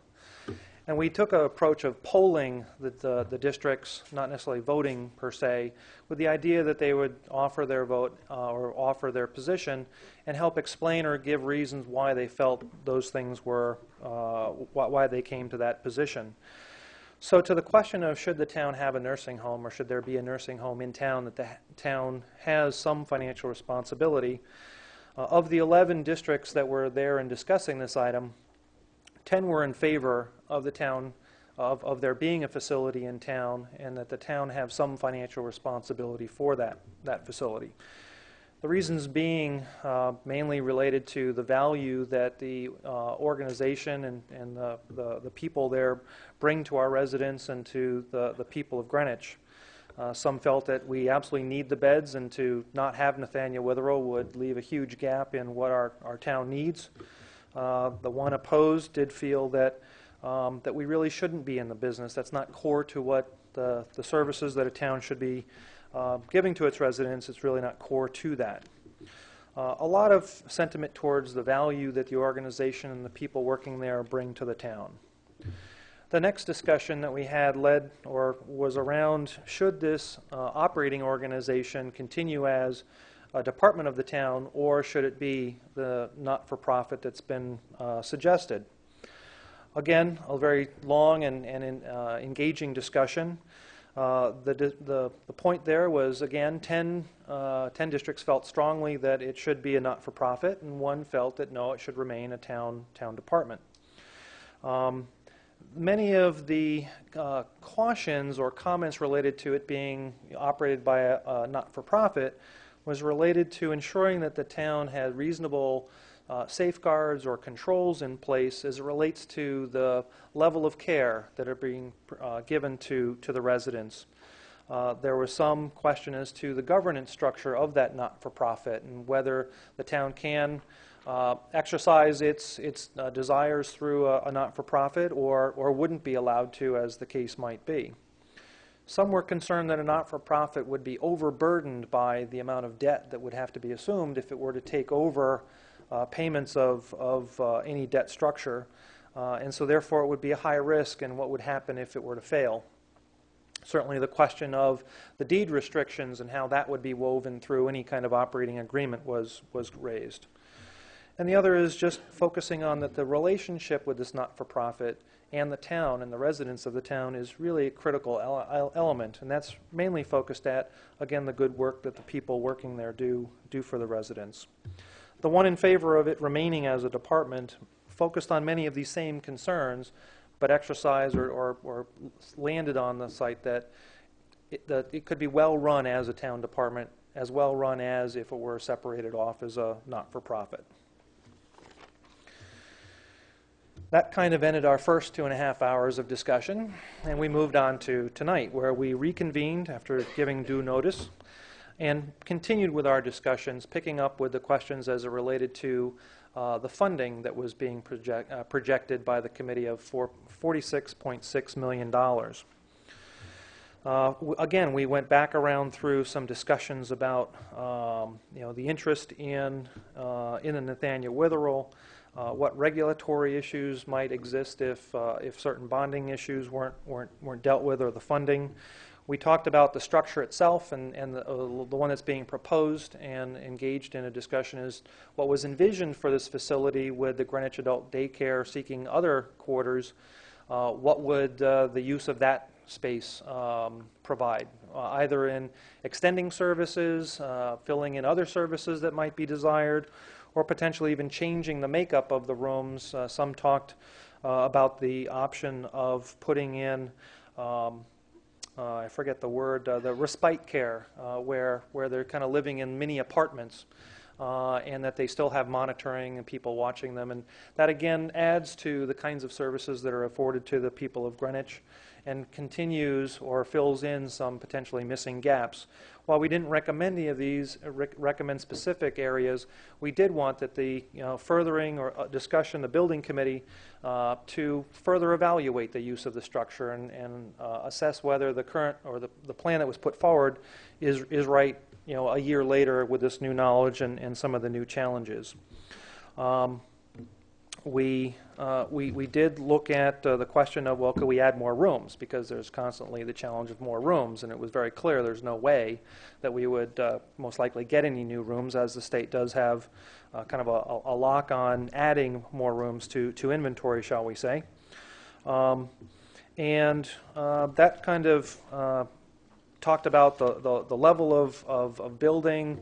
Was it the right idea? We talked about the question of, do we or should we rebuild instead of replacing the facility? Should we go into a multi-year rebuilding or enhancement process to replace the existing structure, either in parts or pieces or otherwise? And we tended to side on the conclusion of the two committees, and that is that would be probably as costly, if not more costly, and most definitely would disrupt services to the residents, and felt that wouldn't necessarily be the best service. One of our members used it as, rebuilding a 1957 car, but new paint, new engine, new transmission. It's still a 57 car, and may not necessarily drive 50 miles each way going to work.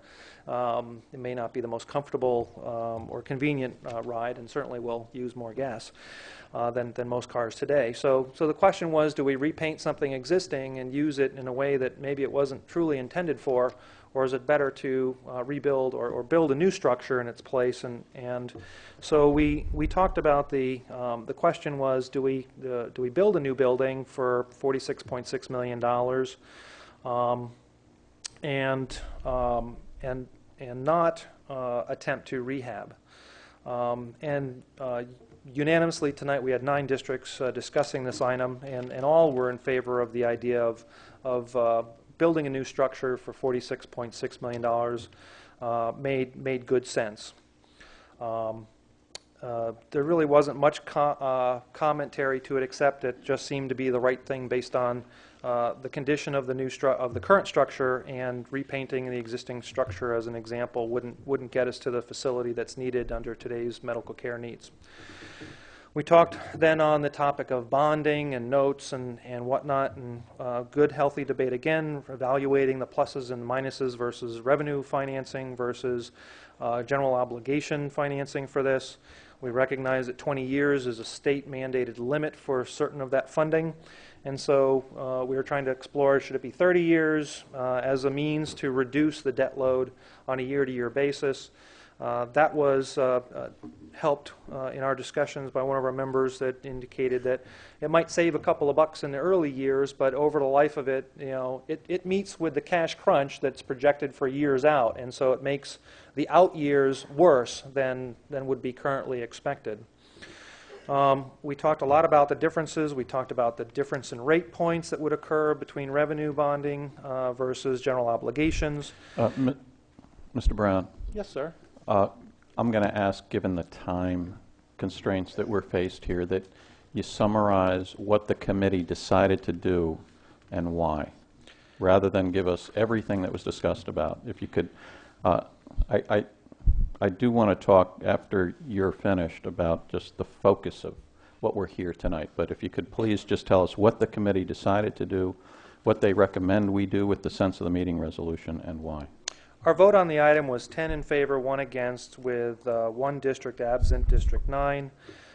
Basically, Looking at the precedents that are set forward in the recommendation of the committee, those effectively constitute the conditions that we would be agreeing with, that there are certain assessments and feasibility studies, establishment of a building committee, and putting forth an appropriation request for the next stage of design and that financial feasibility to be brought forward as a single unit. Thank you. Before we continue with the committee reports, I have a concern that many who are here tonight and comments that I have heard in the past 2 weeks may have a misimpression as to what it is the RTM can do. The background of this special committee was that we knew that the Nathaniel Witherell Board had a plan to rebuild the facility and would come to us for a substantial appropriation and/or authorization to bond the project. They may also suggest some charter changes, and we knew there'd be a building committee. My concern as moderator was that, given our normal process, if we waited until we got those requests on our call, we would have precious little time to investigate them and become informed about what is a very complicated matter. So, with Mr. Richardson's motivation, we set up the special committee to dig into that so we would have the information when this proposal was brought to us. We would be informed and could vote in a responsible way, either for or against all that we can do, which is appropriate money. If we focus just on the money needed for this rebuilding, we are not the Nathaniel Witherell Board. We do not make the decisions as to whether to rebuild or change configuration of rooms. We appropriate money, essentially. And what I wanted to avoid was having some statements made without benefit of digging in that might lead us one way or the other to vote in favor of such a large appropriation or to vote against it, and thereby leave the process cut off without having given any advance notice that this may be coming. Now, the special committee gave us a report that, in my view, has accomplished exactly what I was concerned about. I think we now have the basis, if that request for an appropriation comes to us, to be able to cast informed votes. Now, the special committee went a step further, and they were concerned. They understood there to be some sentiment to oppose an appropriation if it was to rebuild the facility and continue operating Nathaniel Witherell as is, as a town department with town employees.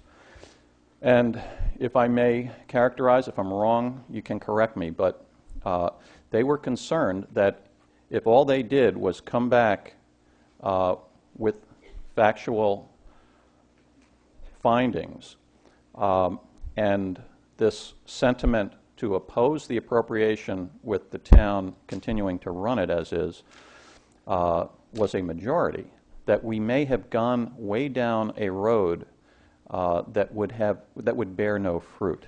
And perhaps at this stage, they can guide the Nathaniel Witherell Board to change the proposal in a way that would gain support for the appropriation from the RTM. So that's what we're here to do. But let us not mistake the details of the Nathaniel Witherell rebuilding is not our purview. It is ultimately whether we will finance the proposed rebuilding of the facility. Now, we're going to take up the sense of the meeting resolution tonight, but we can't overcomplicate it. We're not going to rewrite it here tonight with other conditions. We really have to, if we're going to get a clear vote tonight, we have to focus on, are we going to support the proposal by the special committee? Are we going to oppose it? And that's what we need to concentrate with our committee reports, and we can't get lost in the details of, is the room size bigger than is needed? All right, let's continue with our committee reports. Doug Wells with the Legislative and Rules Report.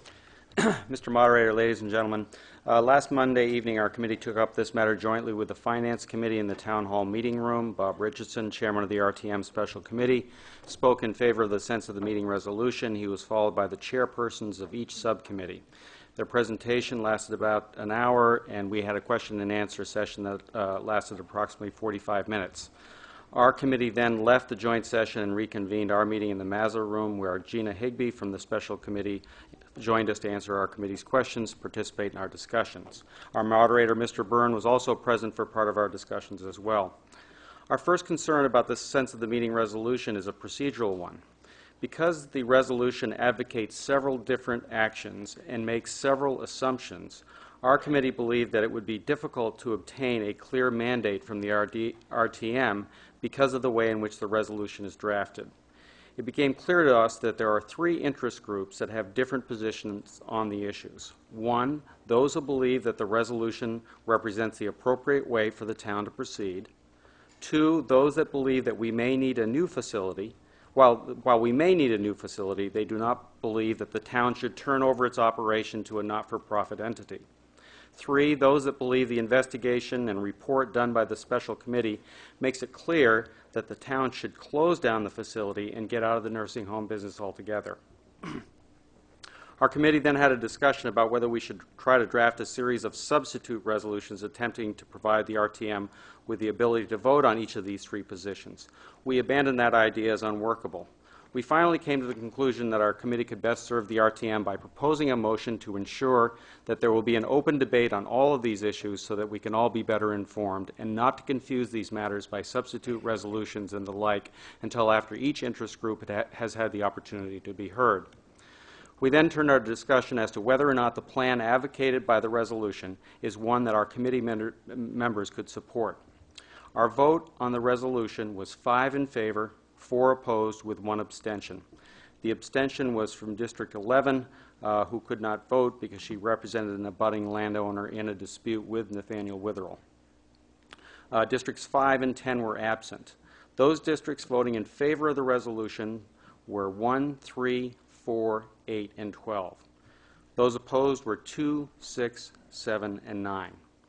The reasons offered by one or more of the negative votes were as follows.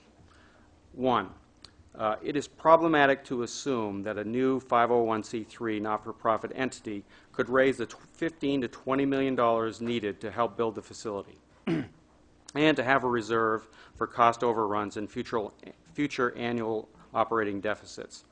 The special committee report is clear that it will be an uphill battle to raise this money when there is no track record of charitable contributions for Nathaniel Witherell and no donor base.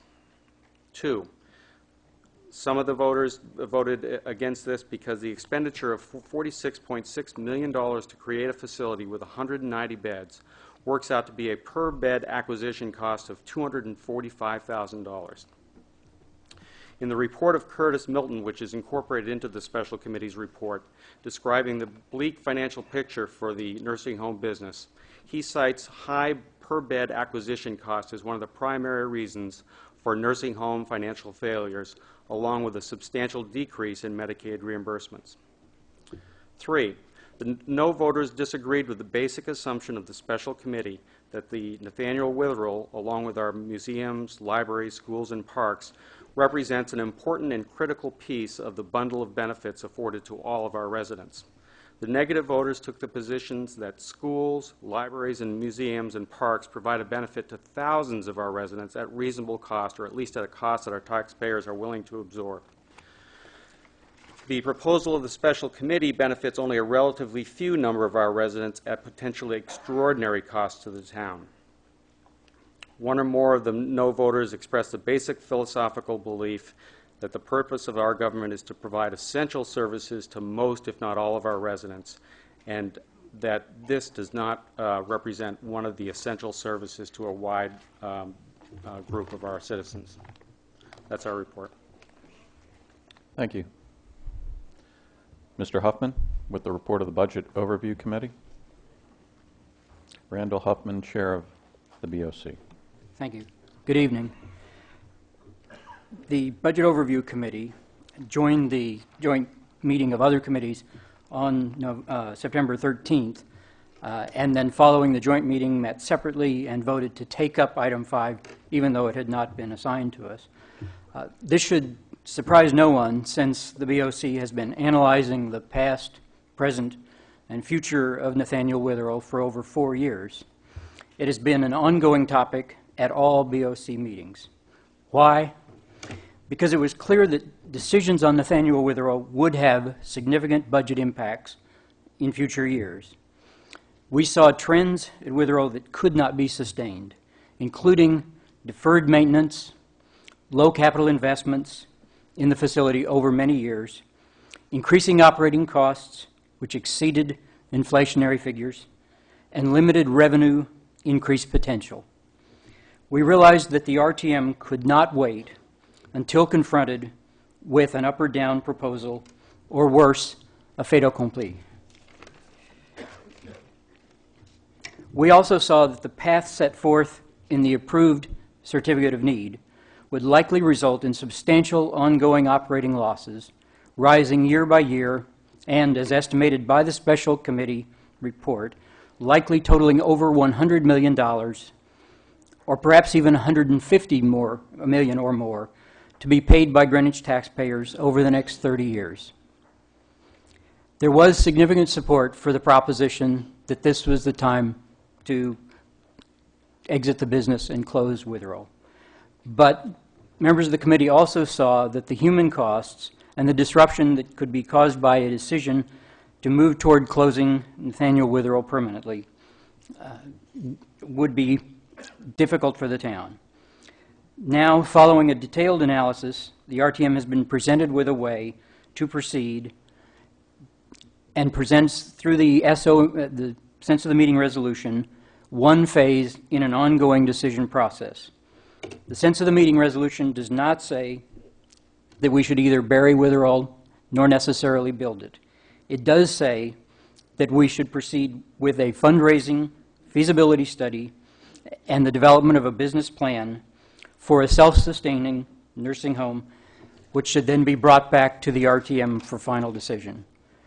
Therefore, this resolution does not constitute a final approval, and it does not appropriate funds for the project. Instead, it charts one possible path to a future, one not without risk, but one worth pursuing in the view of the committee. The BOC voted 7-1-0, with 4 districts absent, to approve the sense of the meeting resolution. Thank you. Thank you. Mr. Richardson with the report of the Health and Human Services Committee. I'm really not trying to take a double bite of the apple here, but on behalf of Health and Human Services, I want to report that the item was taken up on Tuesday evening by the committee, with Mrs. Louise Bavis, the committee secretary, acting as chairman of the meeting for this portion of it. Committee members Linda DeSythe and Bob Richardson, who are also members of the special committee, undertook to explain the work of the special committee and its major recommendations to the members of the Health and Human Services Committee.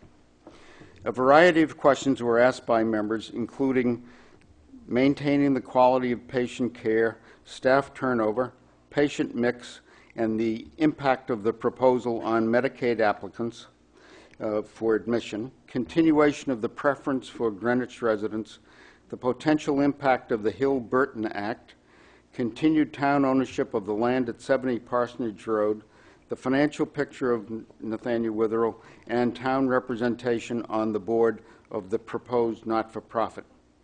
Following a response to the questions and discussion by members of the committee voted on the sense of the meeting resolution as proposed. The vote was 11 in favor, 1 opposed. The negative vote was cast by the alternate member from District 8, who felt that inadequate time was being given to consider the report submitted by LRA Consulting on behalf of Teamsters Local 456. Thank you very much, Mr. Moderator. Thank you, Mr. Richardson. That concludes the reports of our committees. We will now begin debate on item 5, which is subject to a 90-minute time limit, outside time limit. If we finish before then, we will then begin acting on motions addressed to item 5. All right. We will start with the three speakers, each of whom has 10 minutes to speak. Fred DeCaro on behalf of the Special Committee.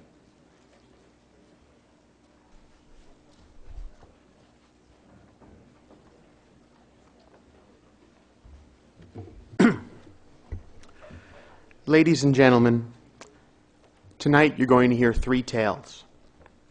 A tale of fear, a tale of failure, and a tale of success. Fear is what you're going to hear from those who want Nathaniel Witherell to stay a town department. Fear of a change in the way we treat our elderly. Fear of a change in the way we treat their caregivers. Fear of a change in the way we honor our commitments to the generous donors of the past. On the other side of this argument will be those whose rallying cry is failure. Failure in the 75 years and 3 separate construction efforts which cobbled together the existing Nathaniel Witherell. Failure in maintaining our infrastructure. Failure in properly accounting for the cost of this enterprise. And somewhere in the middle of all this rhetoric will be the story of success.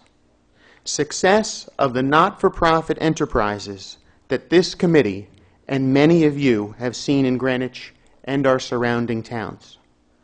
Groups of dedicated individuals who have taken it upon themselves to create lasting institutions like the Greenwich Hospital, the Greenwich Emergency Medical Services, Greenwich Adult Daycare, Greenwich School-Age Child Care, the Boys and Girls Club. Those successes are the legacy of volunteerism in our town. Now, the Special Committee has had many meetings and made many presentations. I can't sit here in my remaining few minutes and convince you of the numbers or describe in detail the meetings we had with fundraising experts. All I can do is share the vision your Special Committee has for the future of Nathaniel Witherell, and hope you will come away as optimistic as we are. We see the next generation of Bruces and Witherells and Havmeyers and Rockefellers. We see the figurative heirs of those generous families. We have seen their generosity towards our hospital, while Nathaniel Witherell has gone unnoticed.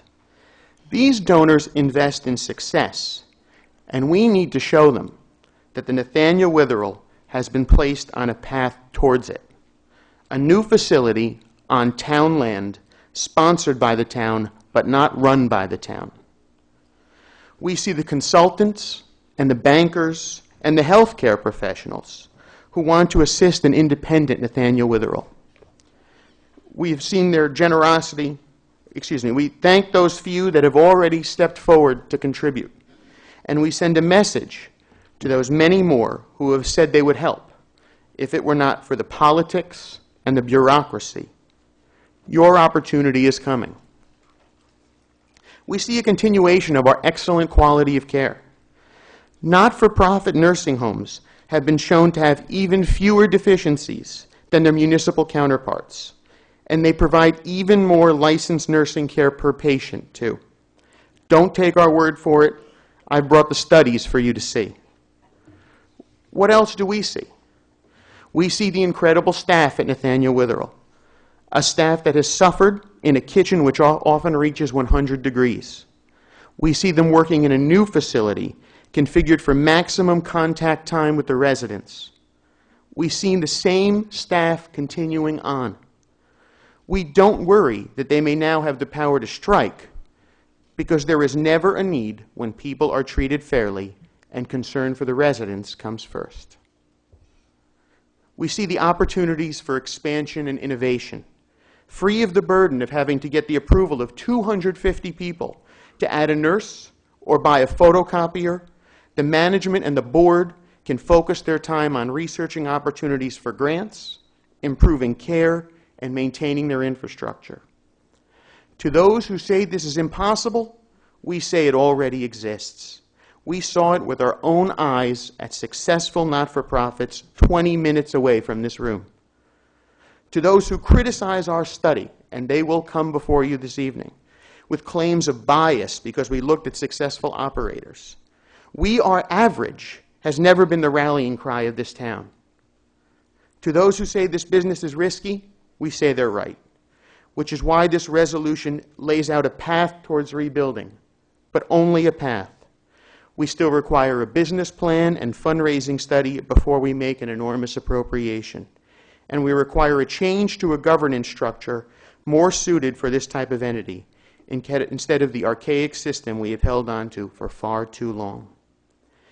And to those who say shut Nathaniel Witherell down now, we say don't be prematurely pessimistic. The free market will have a tough time replacing this facility in Greenwich, considering the value of land here and the state of Connecticut's moratorium on new nursing home beds. Please balance the expenditure of $50,000 for a fundraising feasibility study and perhaps $2 million for architect and engineering plans with a possible premature and unnecessary loss of the facility. To those who say we are spending millions of dollars to turn over the facility to some outside entity, I say, what entity? This board will be and must be made up of Greenwich people, the same people that bring their recycling to the dump on Saturday with the rest of us, the same people that go to Haagen-Dazs on Greenwich Avenue for ice cream. It's the same people that will be found having dinner at McDonald's and Minero's and La Crémaillère. We're not talking about turning Nathaniel Witherell over to Marriott or some healthcare division of General Electric. We are talking about Greenwich-grown volunteers bringing the same exceptional skills that they bring to all of the other fine not-for-profits in this town. To those who say we can do all this in the context of a town department, we say you may too be right. We can run this in the same way we built North Miami sewers, in the same way we managed retirees' health care benefits, the same way we recently assigned polling districts. But why should we? We have found a better model, a model for success, which is used throughout this town to provide everything from the delivery of babies at Greenwich Hospital to the delivery of the elderly through tag and caller ride. Nathaniel Witherell deserves the same power and privileges to chart its own path to success.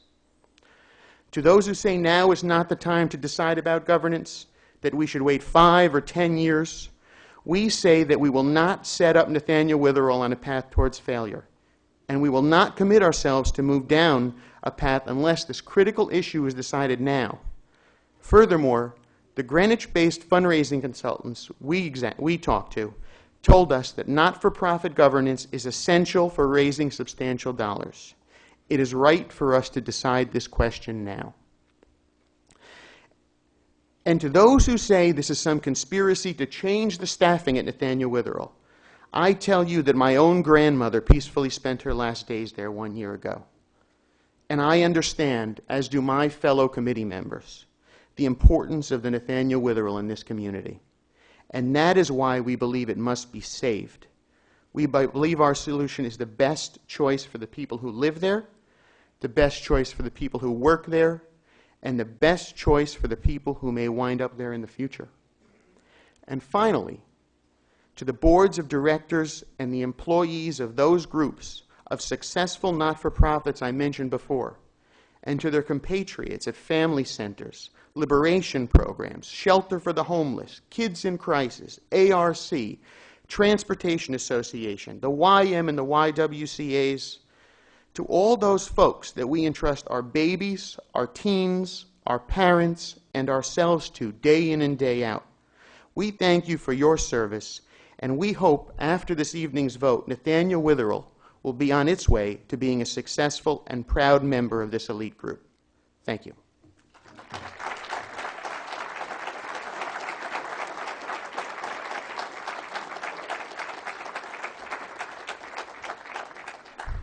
All right, the 10 minutes representing the continue this as a town-owned and operated facility, Linda Ziak of the Nathaniel Witherell Family Council.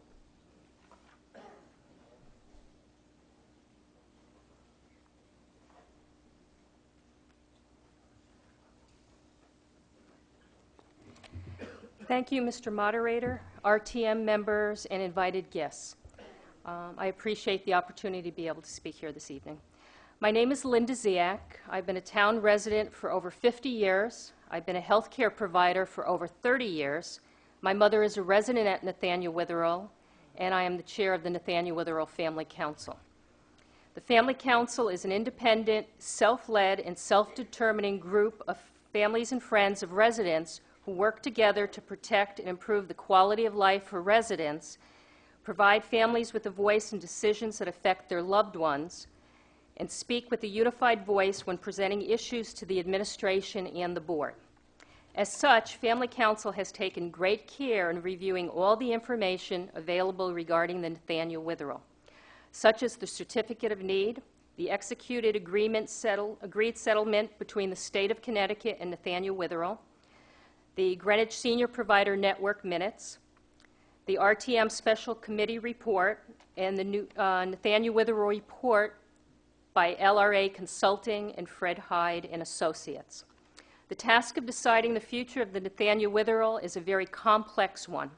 And based on the questions being posed to the Family Council, it would appear that a considerable number of town residents do not fully understand the content and ramifications of the Certificate of Need in the RTM Special Committee report.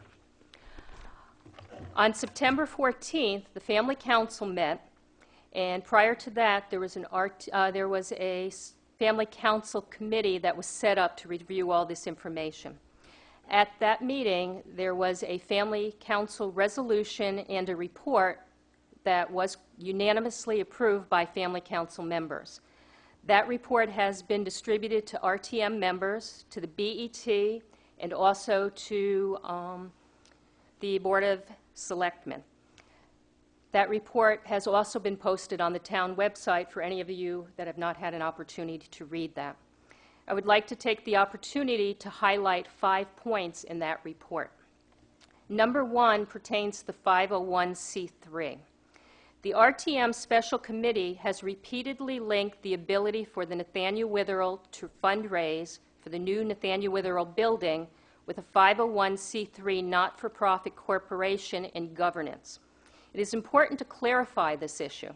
A 501c3 can be established for the purpose of fundraising while still having the Nathaniel Witherell remain a town-owned and town-operated facility. The Greenwich Parks and Recreation Department has established a 501c3 for fundraising purposes, and so has the Greenwich Library. It is important to note that the Nathaniel Witherell Board has already filed the necessary paperwork for a 501c3 for fundraising purposes only. Establishing a nonprofit separately owned from the town only allows for the divestment of long-term employees and the rehiring at a lower wage and benefit costs for deactivating their current union rights. Number 2, the events at Nathaniel Witherell over this past year. And I'm sure there's a number of people in the audience that have read a lot about that over the past year in the newspapers. The events at the Nathaniel Witherell over this past year clearly point to why it is crucial that the Nathaniel Witherell remain a town-owned and town-operated nursing home. This is true in order to provide assurances that quality of care will remain a priority for Greenwich citizens and that Greenwich will continue to have a high-quality facility even if other privately owned facilities close in our town and in our region. Nathaniel Witherell had a former interim executive director, Kurt Milton, who was brought into the facility by the former Nathaniel Witherell Board of Directors. Over the course of 1 year, residents, staff, and family members brought serious issues of concern to the former Board of Directors related to the conduct and behavior of the former interim executive director. Despite numerous requests made to the former Nathaniel Witherell Board of Directors to investigate and address the many issues that had been raised regarding the former interim executive director, his behavior remained unchanged. It was not until the Town of Greenwich Board of Selectmen, Human Resource Department, and Affirmative Action Officer stepped in that an investigation even took place. Once an in-depth investigation was conducted, findings indicated that the former interim executive director was in violation of a number of town, state, and federal laws. If Nathaniel Witherell had not been a town-owned and town-operated facility employing town employees, there would not have been anything that the town of Greenwich could have done to assist the residents, the staff, and families of Nathaniel Witherell in addressing the many problems stemming from the former interim executive director's behavior and conduct. It is also important to note that when the Connecticut Department of Health conducted an investigation into the Nathaniel Witherell family's complaint against the former interim executive director, they also found that the interim executive director was in violation of state and federal laws and regulations. Number 3, the Nathaniel Witherell State Surveys. Nathaniel Witherell has always received excellent state surveys, usually with 4 violations less than the state averages for other nursing homes. This reflects the quality of the staff and the care that they provide to the residents of the facility. This past survey, 2004, which reviewed the Nathaniel Witherell under the interim executive director's leadership, resulted in 22 violations, clearly atypical for the Nathaniel Witherell.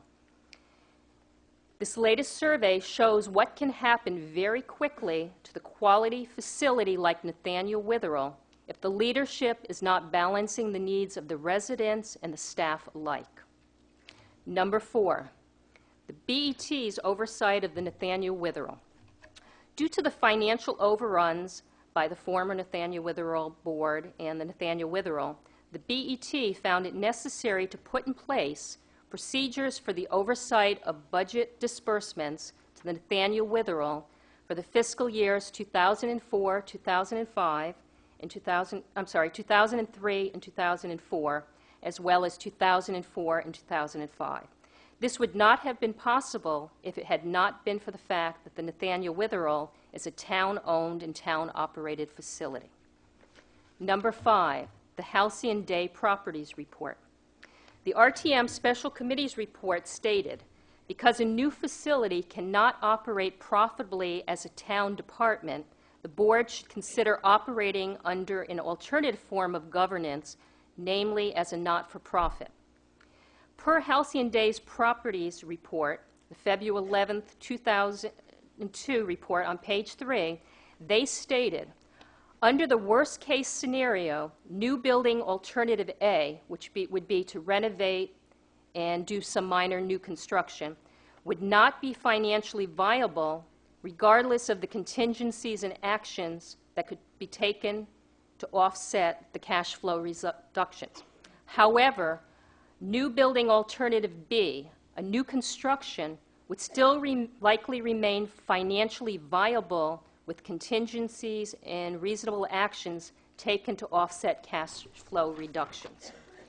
The Finance Committee of the RTM Special Committee shared at one of their meetings, which I was present at, that they were not comfortable with the findings of the Halcyon report, and as a result, members of this subcommittee decided to come up with their own numbers and create their own worst-case scenarios.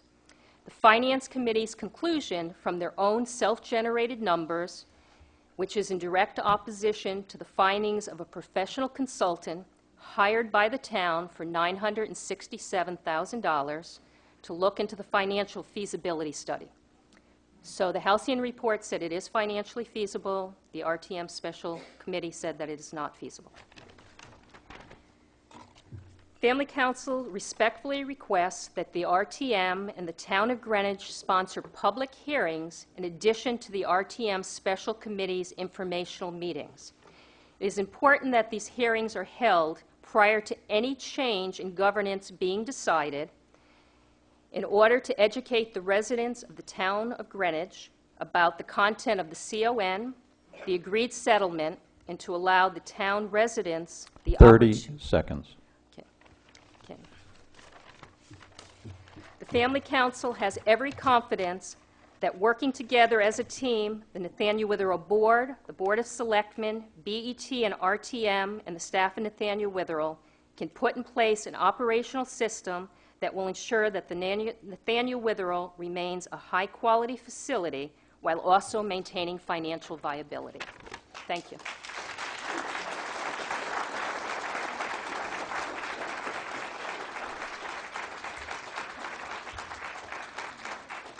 Thank you. Alice Melly, representing the get out of the business of running.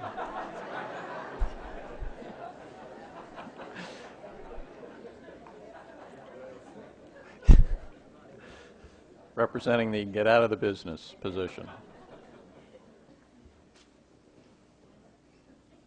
Good evening, Mr. Moderator, and ladies and gentlemen of the RTM and guests. I may be run out of town. I question whether this is an appropriate time, really, for the RTM to decide on a sense of a meeting resolution for a town-owned and operating nursing home or a town-financed and nonprofit entity operation. Perhaps the really appropriate question is whether or not the nursing home business is the proper responsibility of government today or in the future. I don't think so. Nathaniel Witherell is the most costly nursing home in the state, and yet deficiencies and management problems have persisted for years. Can this situation be turned around and made to break even with a nonprofit? Maybe, maybe not. As many of you know, I believe the responsibility of government is to provide truly essential services where town control is essential to efficiency and effectiveness. And even then, one always can't count on results. Those primary responsibilities are public safety, public education, sewers, drainage, and roads. Our basic infrastructure now also includes the gathering, dissemination, and storage of information for the use of both governmental and private sectors in planning the delivery of needed services. Non-essential services, I believe, should be privately financed and operated, especially when the town already has more than enough on its plate to finance critical services. The private sector should do whatever it can do, even equally well, and we have quality alternatives. In our area, we have Osborne and Rye, the Burke Institute in White Plains, and the Tully Center at the former St. Joe's Hospital in Stamford for rehab. We have Waveney and New Canaan and Greenwich Woods as nursing homes right here in town, and if the market really required it and it was really there, perhaps a totally outside nonprofit entity would come in. I think the models for healthcare delivery are changing, and managements must be nimble in the design of program and expense control. That's not the town of Greenwich, I know. We have substantial additional expenses on the horizon, and we have already spent a great deal to date to determine the future of our nursing home. It may be enough.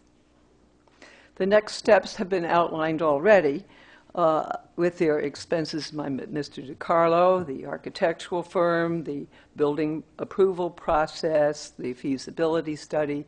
These are considerable additional expenses. The projected 46 and maybe 60 million from the private sector that will be needed to build this facility, or from the town, is a daunting sum. There are many competing capital campaigns underway, some of whom have been struggling. The hospital, the WISE, the Boys and Girls Club, Audubon, Greenwich Adult Daycare, and a church, among others. There are other major campaigns in the wings, like the Bruce Museum, and perhaps even a performing arts center.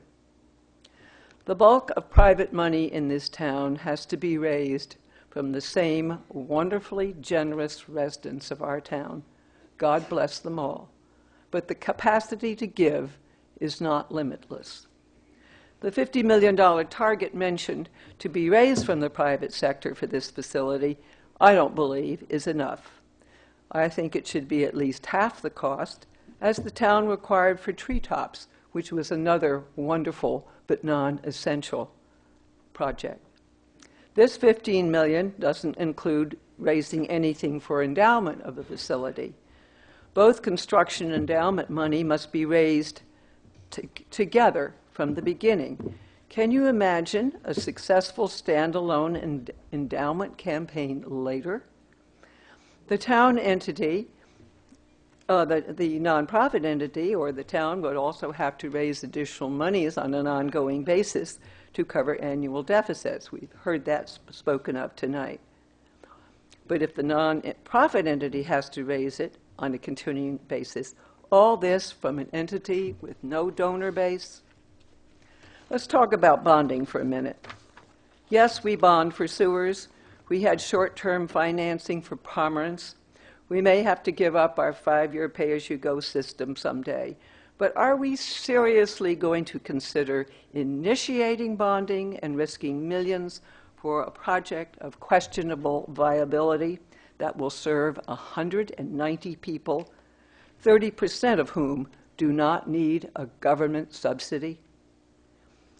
If we start bonding, I'd rather give the children and adults of Hamilton Avenue a shot at a better education in future by creating a state-of-the-art community magnet school, transform Glenville School from a facility that didn't work into one in which the best in education can take place, and renovate our other schools as necessary. They will serve thousands of children and adults every year. A project of this magnitude may warrant a referendum to lessen the impact of politics in decision-making. Perhaps the taxpayers at large should decide on whether a mandate for the proposed facility exists. I would close the facility gradually and use our resources to produce more value and better outcomes in critical areas of government. I encourage you to take more time to think through the essential needs of our town and the role and priorities of government. We can neither afford to waste money nor make the tax burden so high it forces good families to leave our community. Thank you very much for your courtesy.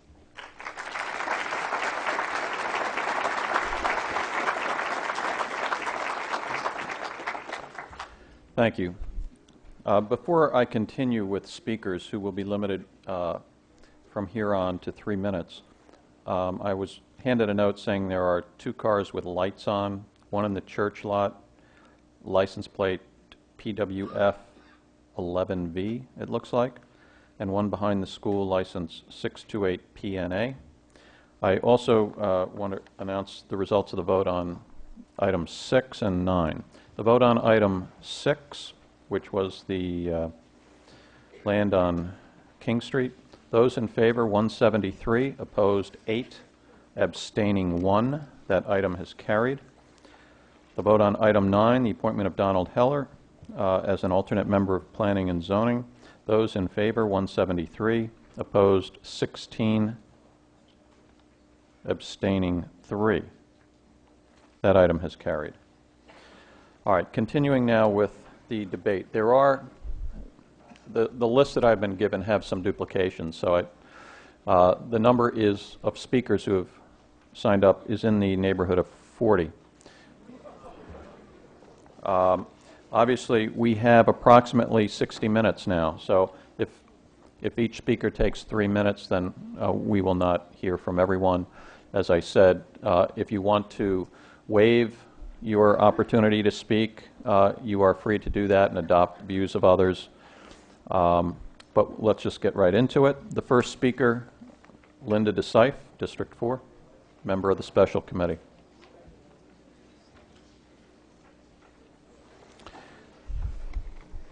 And Linda will be followed by Beth Neuenhaus. So I'd ask the following speaker to please come down so we don't waste time walking up. There are seats at the front, just to the side. Linda DeSife. Mr. Moderator, fellow delegates and guests, I joined the special committee with no preconceived idea of the direction we should take on Nathaniel Witherell. As a member of the Health and Human Services Committee, I am very concerned that our seniors and elderly are taken care of and that they have the services that they need at this time in their life. I am also very aware of the financial and management problems that have plagued the nursing home and their difficulty in obtaining and executing the rehab contract with Greenwich Hospital that was supposed to be a savior. But I also questioned whether or not health care is a primary function of municipal government. So I had to ask myself, is there a point at which the taxpayers will not be willing to continue to fund deficits, and what is that point? I feel fairly confident that the citizens of Greenwich value having a nursing home and would like to see it continue, as the committee does. But do we want it at any cost? The committee worked tirelessly to find a solution that would provide a needed new building, that would not add significantly to the tax burden, and that would, over time, provide Nathaniel Witherell with the flexibility required to be successful in this challenging industry. This proposal will allow Nathaniel Witherell to better respond to the needs of its residents and the senior community at large as those needs change over time. It will allow the Witherell to chart its own course. Support for our proposal is really a vote of confidence in the institution. Finally, I want to remind my colleagues that this resolution simply provides direction. This vote is not the end, it is really just the beginning. With this resolution, we are asking the Nathaniel Witherell Board to develop a business plan that shows us how the nursing home can be financially self-sufficient. With that business plan will come a request for approximately $47 million for construction. At that time, we will, no doubt, have another debate. So if you want to see Nathaniel Witherell continue, but not at an ever-escalating cost, please support our resolution to get the board to work on a plan that can make it happen, a plan that will provide our seniors with an even better life at Nathaniel Witherell in the future. Thank you. Thank you. I think we can save some time if we withhold the applause. Beth Neuenhaus, to be followed by Donald Landsman. Good evening, everybody. My name is Beth Neuenhaus. My mother is a resident at Nathaniel Witherell, but was at a not-for-profit prior to this with horrific results. I wanted to read a letter I sent in to the Greenwich Time, which was published today. Over the past several months, many articles have appeared in the paper regarding Nathaniel Witherell. The majority has concerned its finances and the improper behavior of the interim director. Most articles have been discouraging, to say the least, and each has seemed to increase in conviction regarding Witherell's image as a loss to Greenwich. I understand the recommendation has now been made to privatize the facility. Having gone through 2 years of my mother's intensive care, I am angry and frustrated at seeing the one place which has been a haven to us be threatened with deterioration, because once it is privatized, the quality of care will fall away. I have worked in healthcare in the past for many years, and I know what happens when numbers, questionable numbers, become the reason for ousting loyal employees who have been consistently caring and hardworking.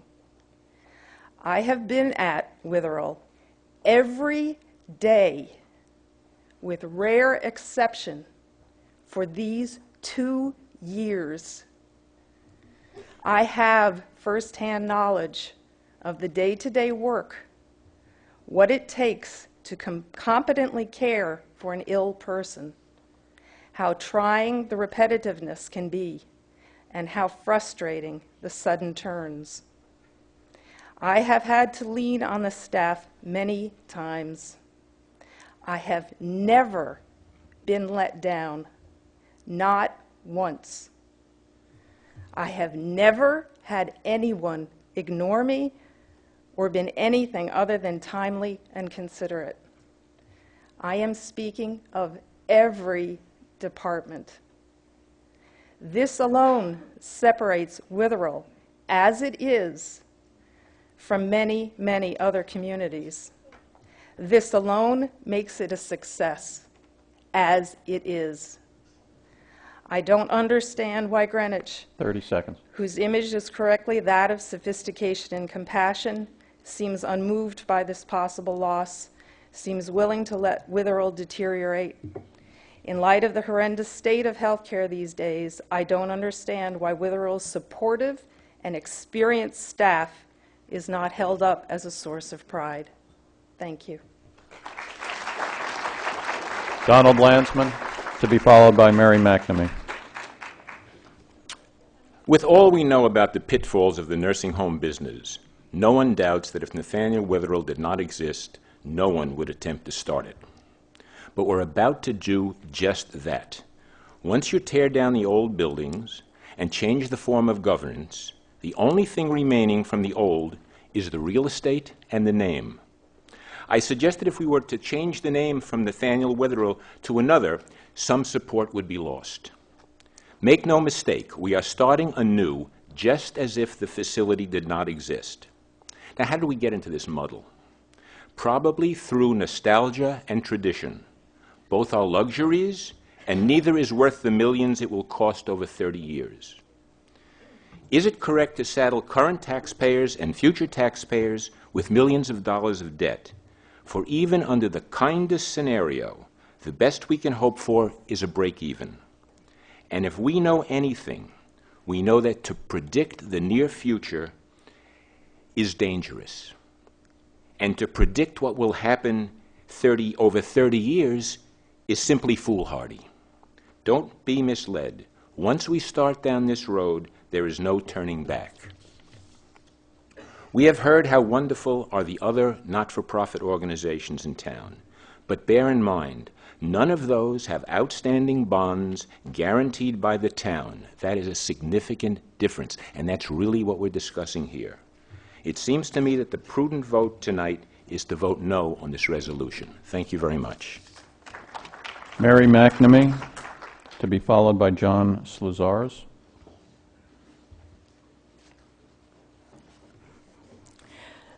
My name is Mary McNamee, and I'm a former 34-year member until this year of the RTM from District 1, and a member of the Special Committee on Nathaniel Witherell. My first remarks are on a very personal side.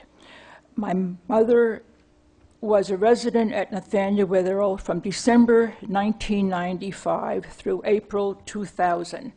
During that period of 4.5 years, I visited Nathaniel Witherell daily, many times, twice a day, and saw the excellent care and kindnesses given to her and others by the entire staff.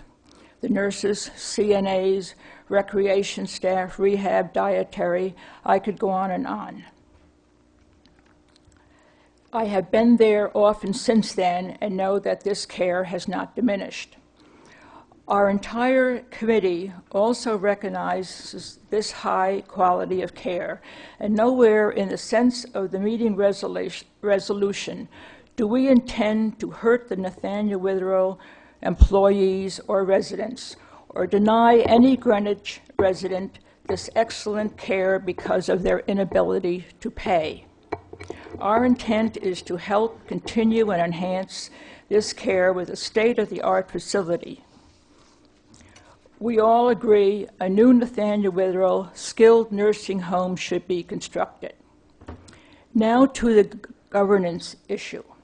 While on the RTM, I served, among other committees, on the Old Health Committee, the Finance Committee, and lastly, the Health and Human Services Committee. And I always voted for any funding appropriations for Nathaniel Witherell. During this process through the years, I have seen the director of Nathaniel Witherell actually plead before the Finance Committee for an interim appropriation not in his budget, such as to purchase a small ice-making machine to supplement the ice trays so all the residents could have a cold beverage or water in the hot summer. I believe most of the floors have ice-making machines now. My thoughts at that time and to this day are, why does he or she have to go through this? I surmise he went to the Nathaniel Witherell board first, then to the BET, now the Finance Committee, and then to the full RTM. This was the town budget and appropriation procedure, even if only for $1,500, because it was a capital item. If it had not been approved by the BET, the RTM would not see it. Over the years, many maintenance items were rejected by the BET because of Thank you. cost and/or the lack of funds. Thank you. Pardon? Thank you. The time is 3 minutes has expired. John Sluzar is to be followed by Ron Dreskin.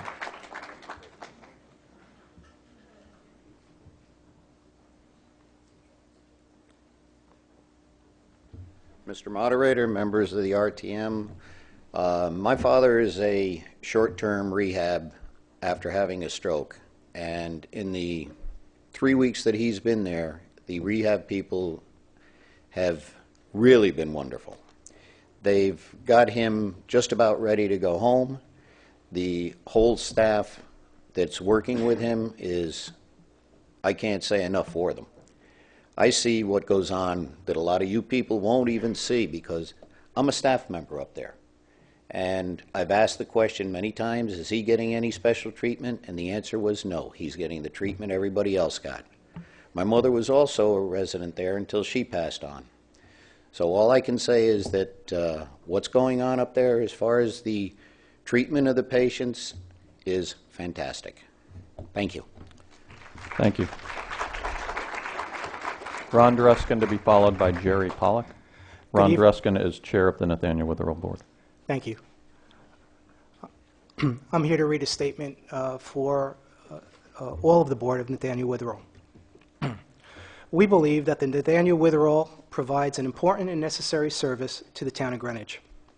Our mission as board members is to continue to provide the best care for our residents, stable and rewarding careers for our staff, and a world-class facility for our community.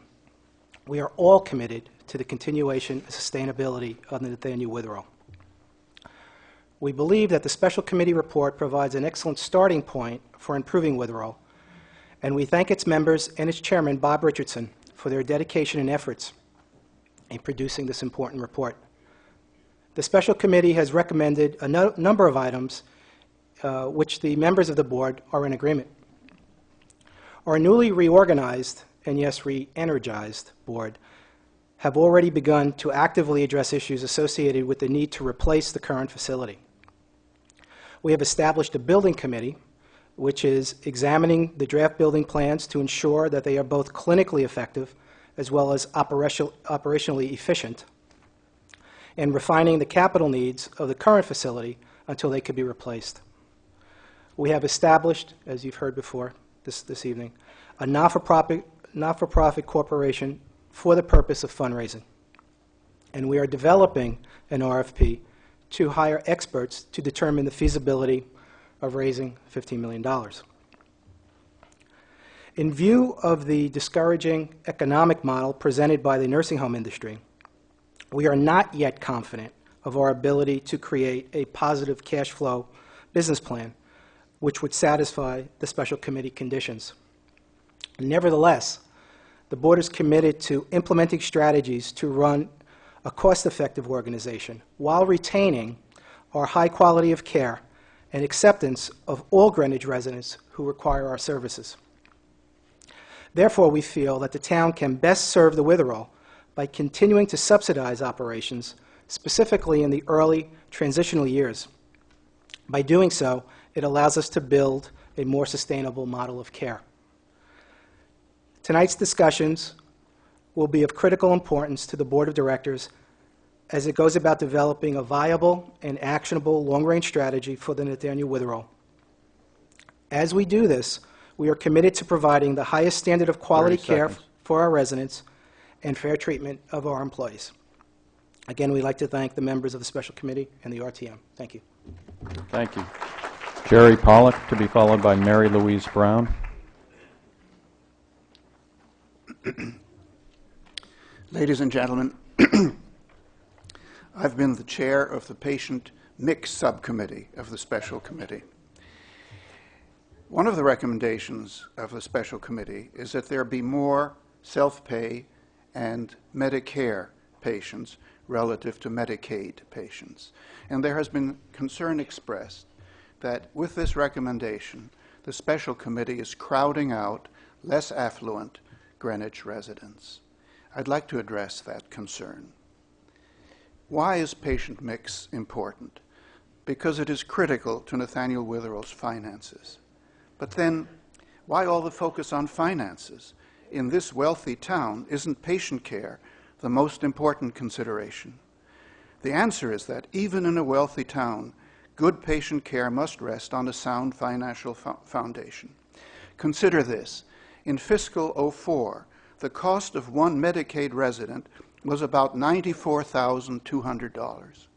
None of this was paid by the Medicaid resident. The state federal Medicaid program paid $73,700 per Medicaid resident, and this left a shortfall in fiscal '04 of about $20,500 per Medicaid resident. Now, if all of Nathaniel Witherell's beds had been occupied by Medicaid patients, the annual deficit would have been about $4.1 million. But as it happens, Medicaid residents were only around 2/3 of the total, so the deficit was $2.6 million. This $2.6 million is what the town would have had to put up if it had not been for self-pay and Medicare patients. These patients contributed $1.1 million toward the shortfall, leaving $1.5 million for the town's taxpayers to pick up. Moreover, so self-pay and Medicare patients are critical as a means of subsidizing Medicaid patients and limiting the town's exposure. Moreover, the need for such subsidies is likely to grow. Nathaniel Witherell's costs have been rising more rapidly than its revenues. Costs are rising about 4% per year, but there has been no increase in the Medicaid reimbursement rate since January 1st, 2003. And over the past 5 years, the average yearly rate of increase has been only 1.1%. We're proposing a change in governance to a not-for-profit organization because of concern that without the efficiencies and fundraising possible with such an organization, operating deficits would escalate to levels so high that the town would decide to close the new facility down. If that happened, all residents would have to find other accommodations and the employees would lose their jobs. Remember, the new Nathaniel Witherell will have not only to cover its operating costs, but it will need to generate an additional $2 to $3 million a year to amortize the construction loan. Changes in patient mix are not the whole answer. Also needed are room rate increases, cost reductions, moderation in the rate of cost increases, and private contributions. The nursing home business is a high-risk business. Not only have Medicaid reimbursements failed to keep up with inflation, 30 seconds. But future reimbursement increases in this rapidly rising federal state finance program are endangered by large structural budget deficits at the federal level and by fiscal strains at the state level. Even with more self-pay and Medicare patients and with a change in governance, there is the possibility that future town subsidies will be needed. Without more self-pay and Medicare patients, this possibility becomes a certainty. Thank you. Thank you. Mary Louise Brown, to be followed by Rich Jackson. Oh, no. Mr. Jackson has withdrawn, to be fair to others. To be followed by Mike Barn. No, Mike, you've withdrawn. You've adopted the sentiments of another speaker. To be followed by Joan Caldwell. Mr. Moderator and ladies and gentlemen of the RTM, my name is Mary Louise Brown. I was born and raised in Greenwich. On behalf of the concerned citizens of Nathaniel Witherell, I present to you a petition containing well over 2,500 signatures. The voters signing this petition request that you vote in favor of a new Nathaniel Witherell, that a 501c3 be established for fundraising purposes only, and that Nathaniel Witherell remain a town-owned facility with town operation and town oversight. This petition was drawn up in only 2 weeks' time, virtually by word of mouth, due to the rapid-fire release of the report and the subsequent vote tonight. The town of Greenwich is notoriously lengthy in its process for approval for anything, and this 2 weeks since of the meeting request without voter input is astonishing. What exactly is the necessity for this immediate vote for the sense of meaning for privatization? Why the rush to vote on something so enormous that will affect thousands of lives in the future? Nathaniel Witherell is not just for the elderly. It provides comfort, care, and family support for many people. There's the case of the young man hit by lightning, who couldn't possibly be cared for at home. There's the case of a mother's stroke and need for rehabilitation. And there's the case of my father-in-law, who was deemed well enough to be released from Greenwich Hospital, but not well enough to go home. There was no room at Nathaniel Witherell at the time, and he was placed out of town. The care was certainly not what he would have received at Nathaniel Witherell, and I kept telling myself he'd get better as soon as we'd be able to bring him back to Greenwich. He died before that bed became available. He was born in Greenwich, went to Greenwich schools, lived here his entire life, and in the end, there was no room for him here. 5 years ago, even with resident preference, there were not enough beds. Without preference, there'll be even less. The employee devotion at Nathaniel Witherell is extraordinary by any measure of any department, either municipal or private, and to discuss 20 and 30 employees as too expensive is appalling. We give them a pin for length of service and then say they're too expensive in the same breath. They don't say stay because of the salary or the benefits. They stay because the patients need them. Although it's been said that the employees could be reassigned, that necessitates available positions within a downsizing town. The release of these devoted employees to other departments and the possible loss of their seniority 30 seconds. is wrong.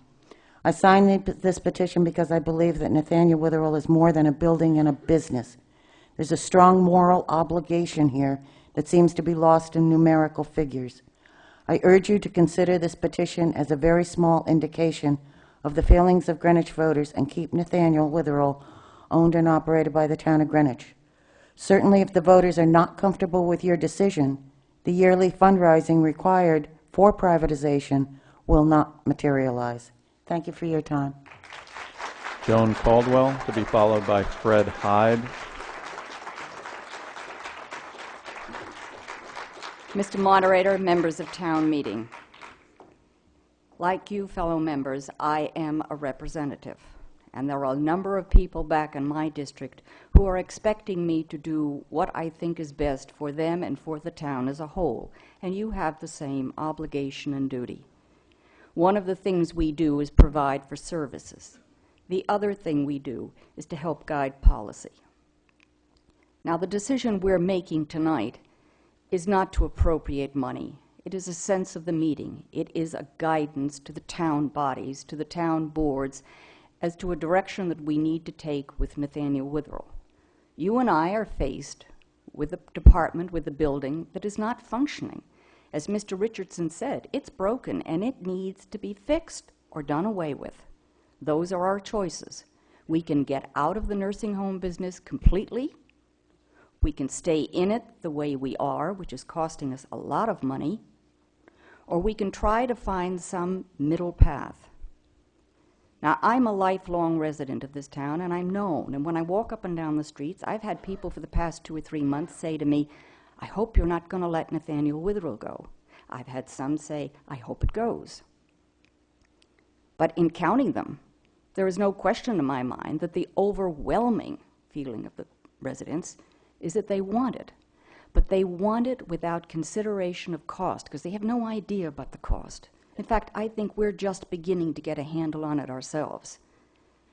What Mr. Richardson and the special committee's sense of the meeting resolution does for us is give us a way to investigate this further, to find a way to achieve Nathaniel Witherell as or keep it as a nursing home, and maybe make it self-sustaining, so that we don't have to add another nickel to the taxpayers' load now. I urge you to support this resolution. It's not going to set our feet in concrete. It is simply going to move us in a direction of getting more and better information and making a decision that's wise for this town. Fred Hyde, to be followed by Gina Higbee. Mr. Moderator and members of the RTM, as an outsider to your town, I really want to congratulate you on this tremendous process you're going through. This Janine Rudolph of LRA and I were hired by the Teamsters to take a look at this report as it came along, and like many of you, we've been trying to catch up and make sure we've assimilated all of the facts and perspective and bring our own background to this. I walked into a hospital as a volunteer 41 years ago and stayed around to not only collect some graduate degrees in medicine, law, and business, but also to run a hospital twice, to rebuild some hospitals, to finance some hospitals. And I'll share with you, for what it's worth, the one or two things that I'd want to know if I were in your position, having given the time, the effort, and the energy, not just tonight, but the special committee, which has done a tremendous job, the Witherell board, which I've now had a chance to see. Actually, they look like a pretty good group. The new Witherell manager, who looks like she knows what she's doing, and really, you've got the ingredients to do things right. I would buy some time if I were you for two reasons. One is philanthropy. You probably know that there are a good number of public bodies in this state, for example, the University of Connecticut or the law school or the state college and university systems, that have all started not-for-profit 501c3 foundations as support foundations to provide the margin of excellence or take the operating subsidy off the taxpayer's back. These are actually not trivial operations. They're very, very successful. I ran a hospital in a town once where Eastern Connecticut State University went from 70% of its expenses being absorbed by the state to 35% of its expenses being absorbed as a result of more than a decade of building up philanthropy. But as has been observed, this doesn't happen overnight, nor does it you necessarily have to run the operation either. You need to buy some time and take a good look at what kind of not-for-profit you can put together.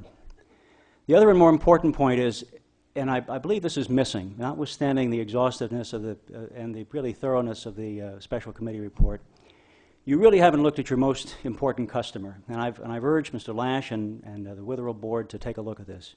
You have really one customer who determines your fate, and that's the state of Connecticut.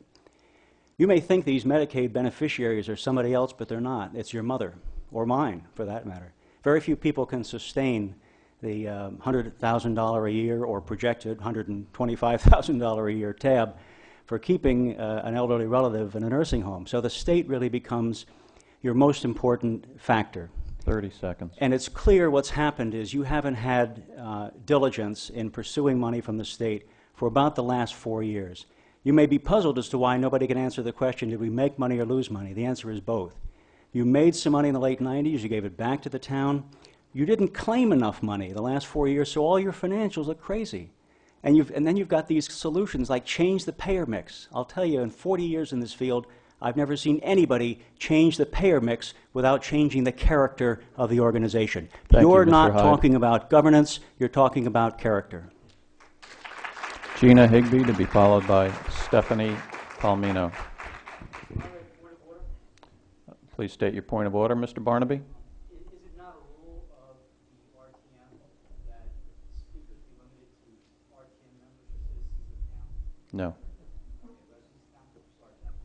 No. So I'll rule the point of order not well taken. Gina Higbee, to be followed by Stephanie Palmino. Thank you.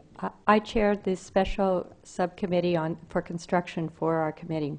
By the way, just so the point of order was, do we have a rule limiting speakers to RTM members or Greenwich residents? And the answer is no. Thank you. Along with me, Bob Brady served, Steve Solar, and Dave Mellick, all professionals in the construction field. I do want to just address a point in the LRA study and with Mr. Hyde Associates that was made regarding the possibility of rebuilding or upgrading the current facility.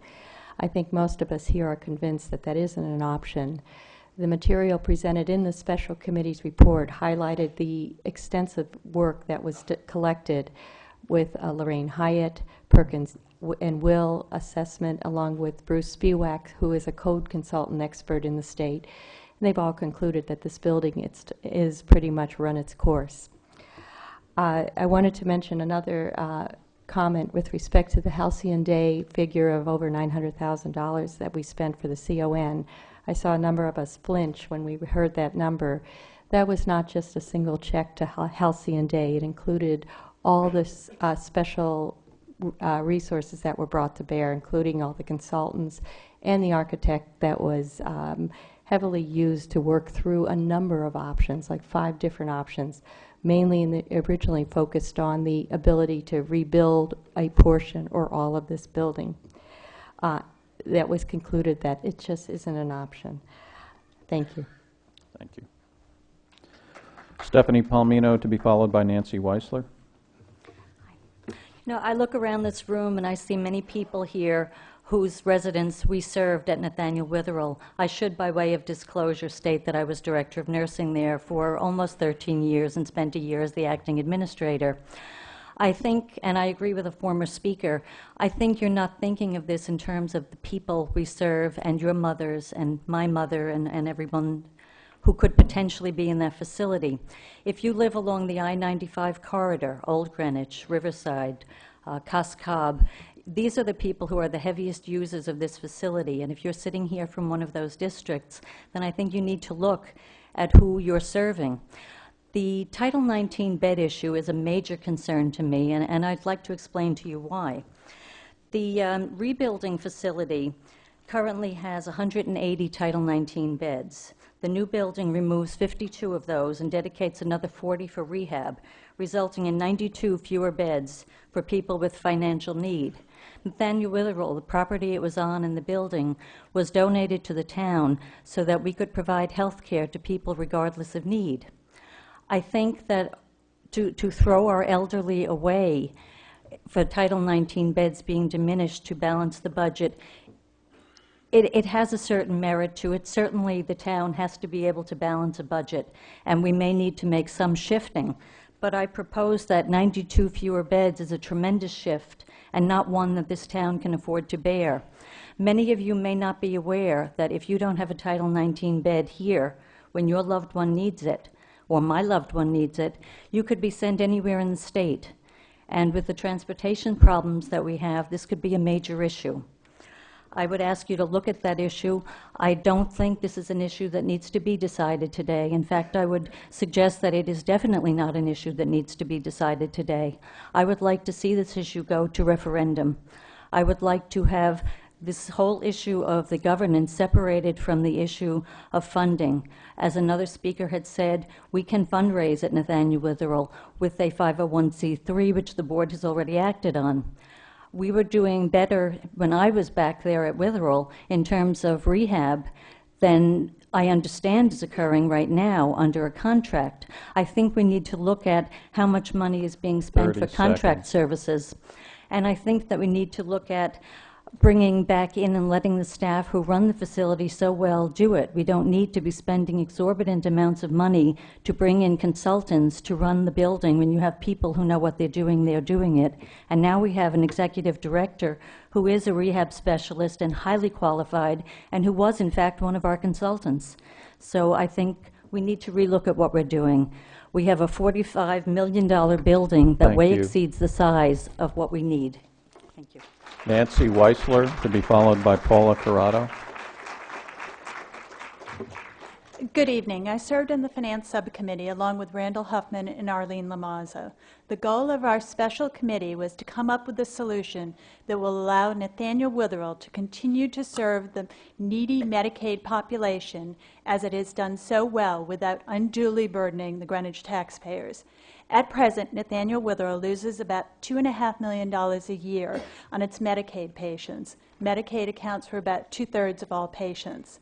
Health Dimensions Group, which was hired by the BET, developed projections showing that Nathaniel Witherell, operating as a town department and with a Medicaid census of 51%. These projections show that it will cost the town almost $175 million over a 30-year period to build a new facility and to subsidize operating losses. To put this in perspective, the town's capital improvement plan for all town departments calls for spending $250 million.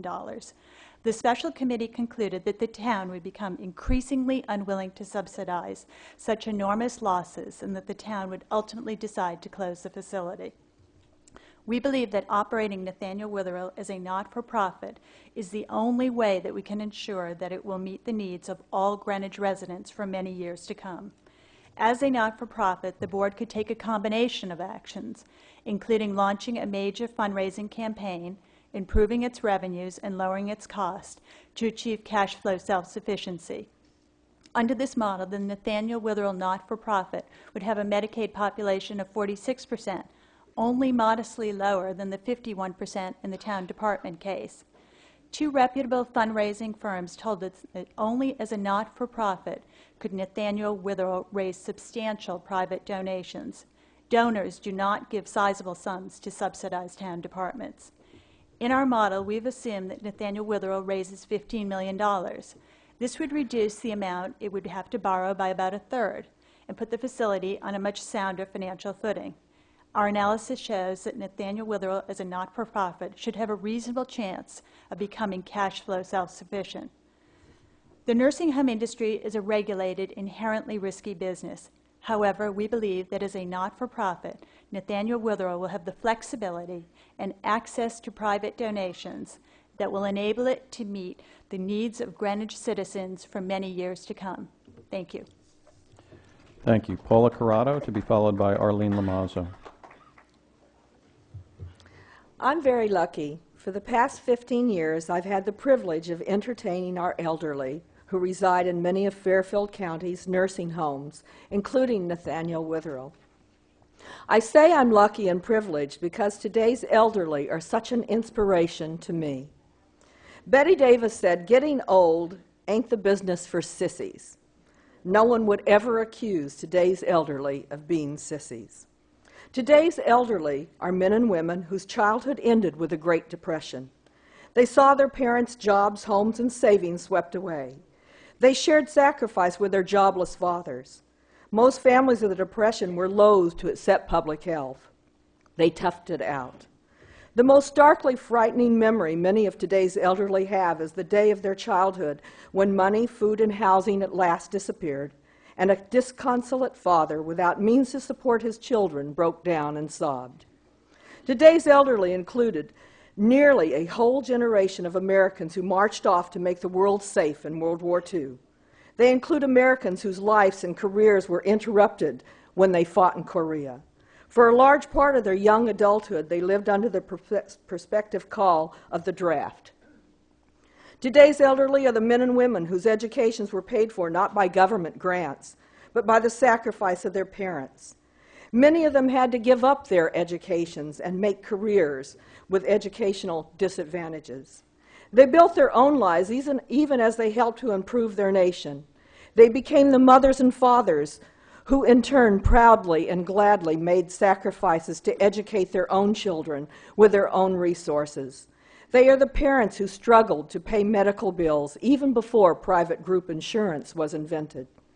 They are the mothers and fathers who, even while they raised their own families, shared their income with aging parents who came to live with them. Today's old people were the young couples who struggled into Depression-era marriages, living in one-room apartments with orange crate furniture. Today, they are the moms and pops who routinely put down the down payment on new homes for their newlywed children. Our elderly are the Americans who uncomplainingly paid high taxes to create the social programs that today many of us take for granted. They are the people who struggled towards imperfect, but nonetheless still growing equality of opportunity for all Americans. They bore the tax burden that paid out billions in foreign aid to rebuild Europe through the Marshall Plan. The money withheld from their paychecks financed foreign assistance on every continent, and they paid for the Peace Corps. Their sacrifices have brought freedom for all people around the globe. Today's elderly were the keepers of the dream. Despite the worst that befell them, they bore their own burdens. 30 seconds. They never lost faith in America. They dreamed, they believed, they worked. Now is the time of their need. Now is the time for our sacrifice. Of all the nursing homes I have visited throughout these years, it is Nathaniel Witherell that stands at the top of the list of caregiving. Nathaniel Witherell is the best thing next to being home.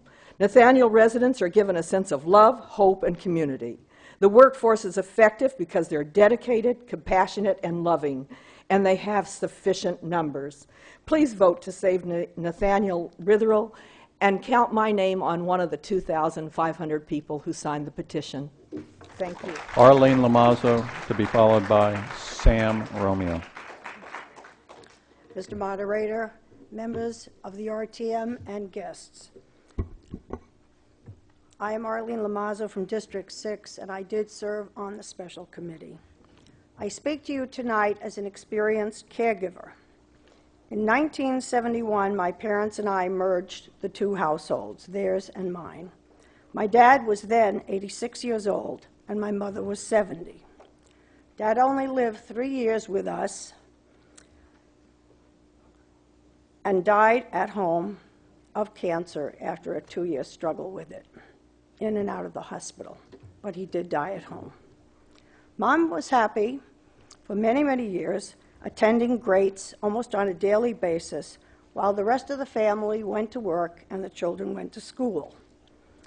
Following a fall in Binney Park, my mother was hospitalized, having crushed her spine and lost her mobility, and had to undergo a great deal of extensive rehabilitation at home in the care of home health care aides, some of whom were quite terrific and very attentive, and some of whom were just plain lazy. But she did regain her ability to walk. However, when she went back to Greats, they refused to accept her. That was when I was introduced to Greenwich Adult Daycare, now known as GADC. That program was a lifesaver for my entire family. The tag bus picked her up every morning, 5 days a week at 7:30, and returned her home at 5 o'clock. Both my husband and I could continue working at our jobs. We're both teachers. And as she passed 80 years of age, she became legally blind, hard of hearing. Her mobility became very, very compromised, and she had other health issues, which required quite a bit of care on our part. However, with daycare, we managed to keep her at home until the age of 92. Finally, in the dead of winter, hardly able to walk at all, she was admitted to Nathaniel Witherell, but she lived only 1 week longer. Why am I telling you this story? It's an illustration of what we expect to have happen at the Witherell in years to come. 30 seconds. The residents will enter at an older age, they will stay for a shorter period of time, and the turnover will be greater, faster, if you will. It has been said that there are fewer semi-private beds and therefore less service to Medicaid residents. That isn't true. With a greater turnover, we will be serving more Medicaid patients. The stay will be shorter, the turnover faster. In the long run, we'll be serving more people with fewer beds. I urge you to please support the sense of the meeting. Thank you. Thank you. Sam Romeo, to be followed by Bob Brady. Thank you, Mr. Moderator, members of the town meeting. For those you who don't know, I was the resident advocate for Nathaniel Witherell for approximately 5 years under the Department of Social Services, State of Connecticut. And I had the opportunity to spend hundreds of hours at Nathaniel Witherell. And I got to know the staff pretty well and most of the residents. And I have to tell you, I've been in a lot of nursing homes throughout the state because I was one of the troubleshooters when they had a problem in a particular nursing home. I'd be the one to go in and help, try to resolve the problem in any part of the state. Also, I was a lobbyist for the Department of Social Services to get more training and services for the nursing homes. I can't tell you how much admiration I have for the staff at Nathaniel Witherell. They care for the residents up there like it was their own family member. There were a lot of things that were said this evening, and I was going to touch on some of them, but I'll try to get to the point as fast as I can because 3 minutes is not enough for what I want to say. But the real thing is that I think the special committee did a very in-depth study, and it came up with a lot of suggestions, and they identified a lot of problems. Having spent as much time as I had at Nathaniel Witherell, I lost complete confidence in the prior board. We have a board up there now that I think is a tremendous board. I think they were well-qualified people, and I know some of them personally, and I know they're going to do a great job. I think the document is a starting base for the new board. And I say, let's give them a chance to try to implement some of the recommendations that this committee spent their time on. After all, you know, the residents up there aren't numbers. You know, things look great on paper, dollars and cents. but they're human beings.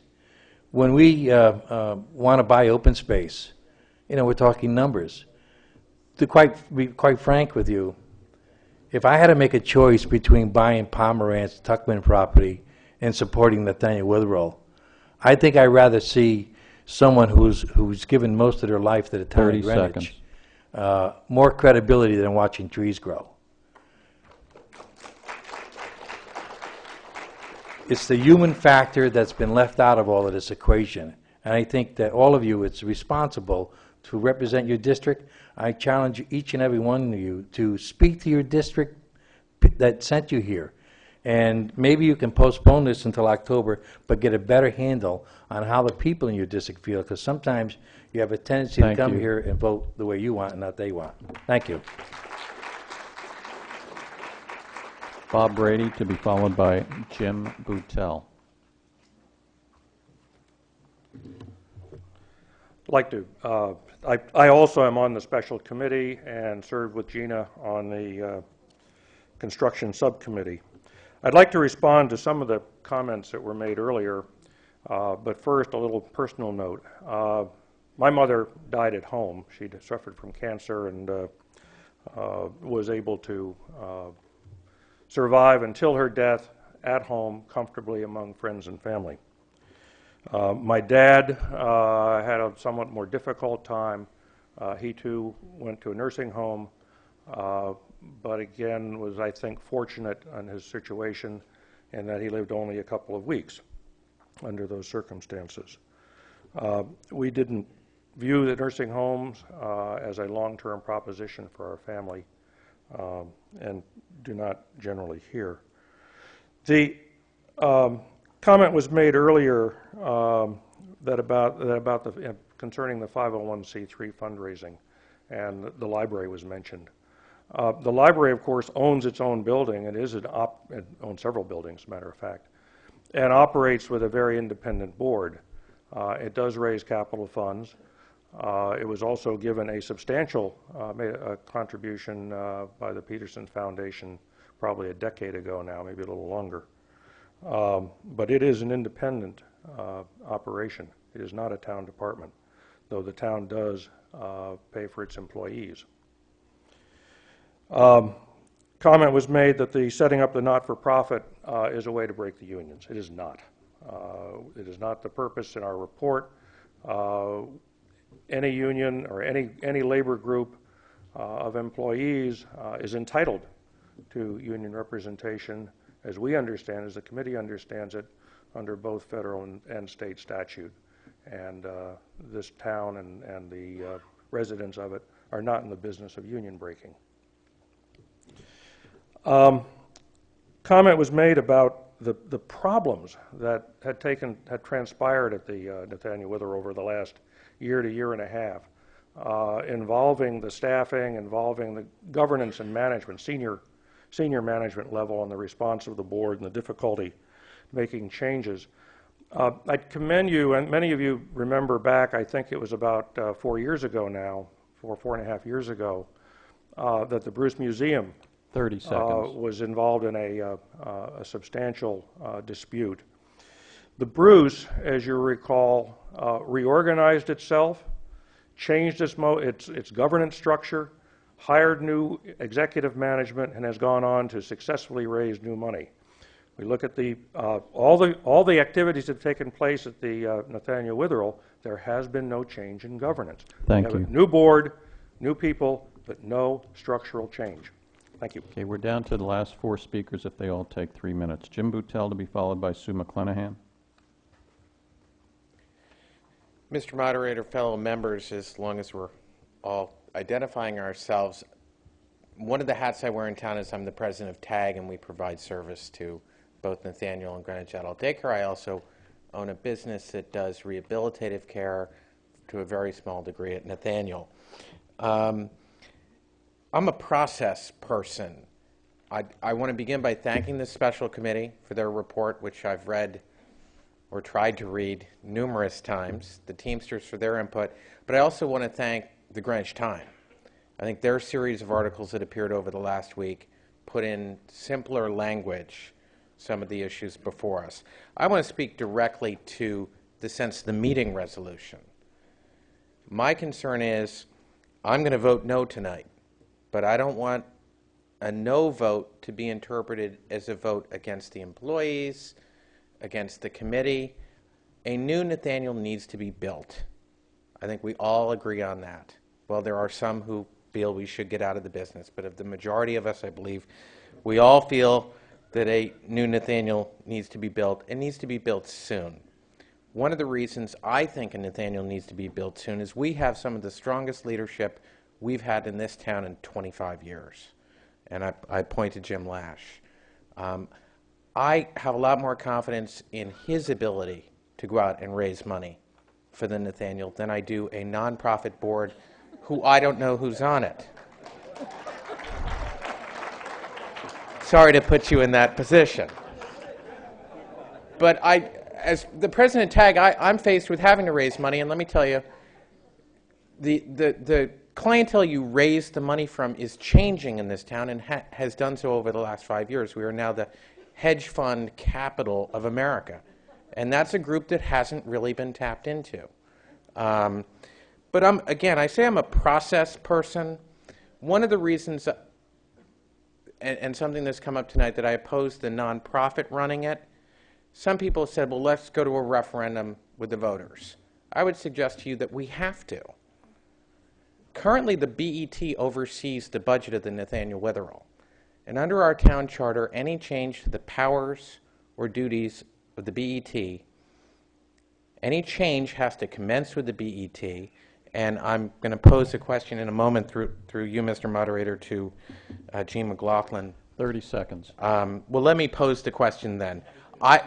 It's my sense that this is going to need to go to referendum because we're doing away with a town board. We're diminishing the powers of the BET. So through you, Mr. Moderator, I would ask the Assistant Town Attorney, if in fact you began this debate saying that it's strictly money, I would say that the change in governance is going to be another issue we will have to deal with. Will that have to go to a referendum? And if so, how soon could it go to a referendum, and what % of the voters would have to turn out for that referendum to be valid? All right, your question is, now we're talking about sense of the meeting resolution. You're anticipating a proposed charter change, and you want to know if that charter change is approved by our various departments of government. Would it also have to be approved by the residents at a referendum, and how soon after that approval is obtained from the RTM would the referendum take place? Is that your question? My point there being, Mr. Moderator, we're under a deadline for the con. No point. You're out of time. My question is specifically on the timing. All right, Mr. McLaughlin, would you care to answer that question?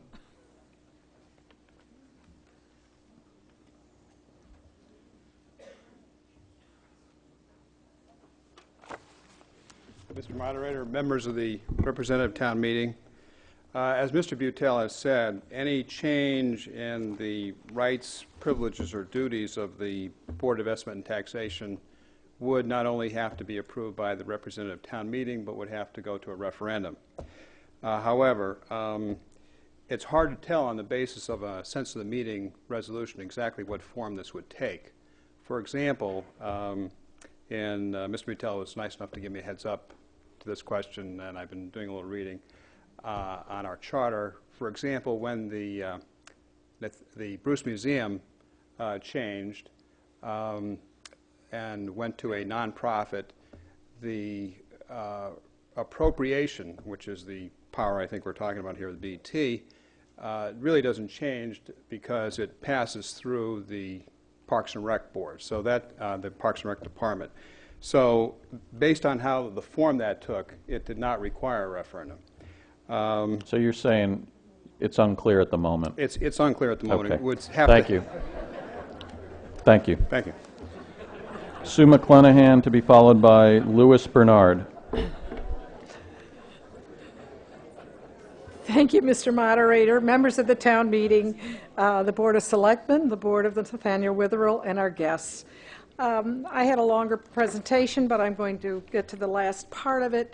The choice I feel we have tonight is to approve the sense of the meeting resolution that is before us tonight. I don't like some of the conclusions of this report, but I see some value in approving it. I feel that by doing so, we will at least be moving forward with some form of resolution to what could be done with the Nathaniel Witherell.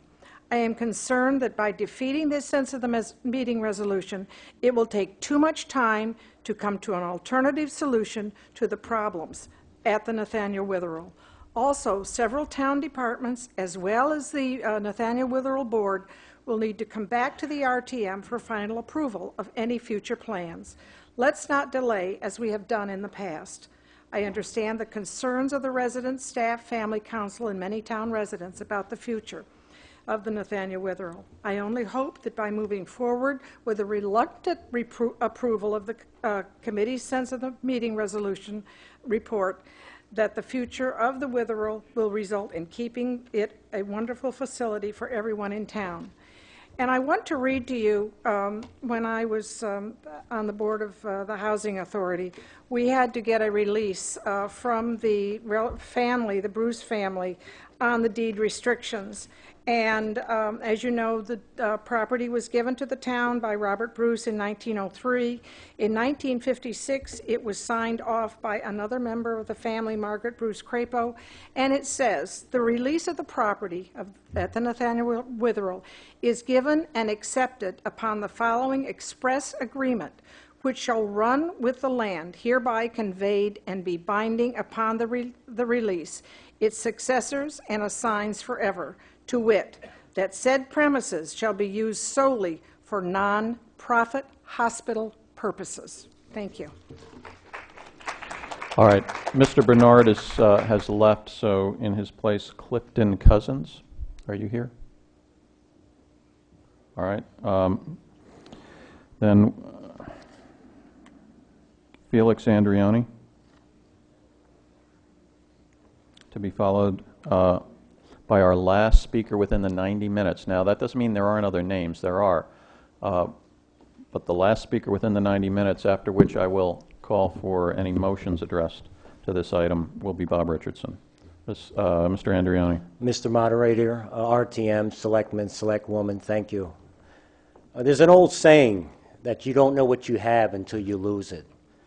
First of all, I'd like to say for the past 3.5 years, I've been employed at Nathaniel Witherell as the housekeeping and laundry supervisor, which, may I say, that we have never received any violations from the state, our department, which I accredit that to all the hardworking employees that are dedicated to Nathaniel Witherell, that have worked there for 10, 15, 30 years.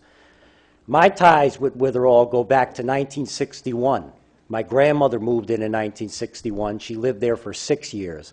And most recently, my mom developed Alzheimer's in 1990, which I took care of her for 9 years till I no longer could. And Witherell helped me so much. I got my mother on Title 19. She lived in Witherell from 98 to 2000. She passed away at age of 88 years old. I have to say that there's so many what-ifs in this, so many.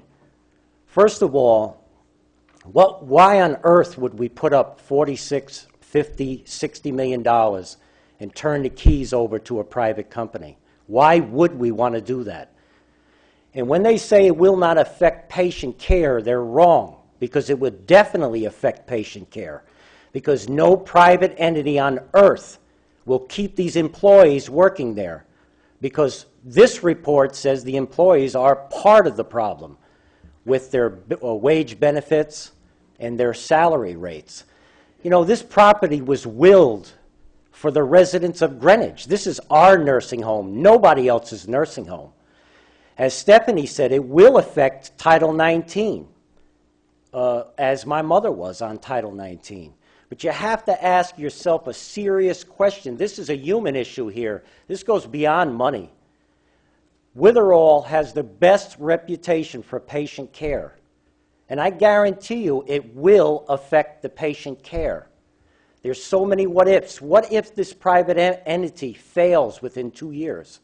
Are we going to sit back here and have another meeting to decide what to do with a $60 million facility that the credibility of patient care is ruined and no one would want to move into it? It will wind up like Smith House. I think the residents of Greenwich need much more time. I think they should vote on this.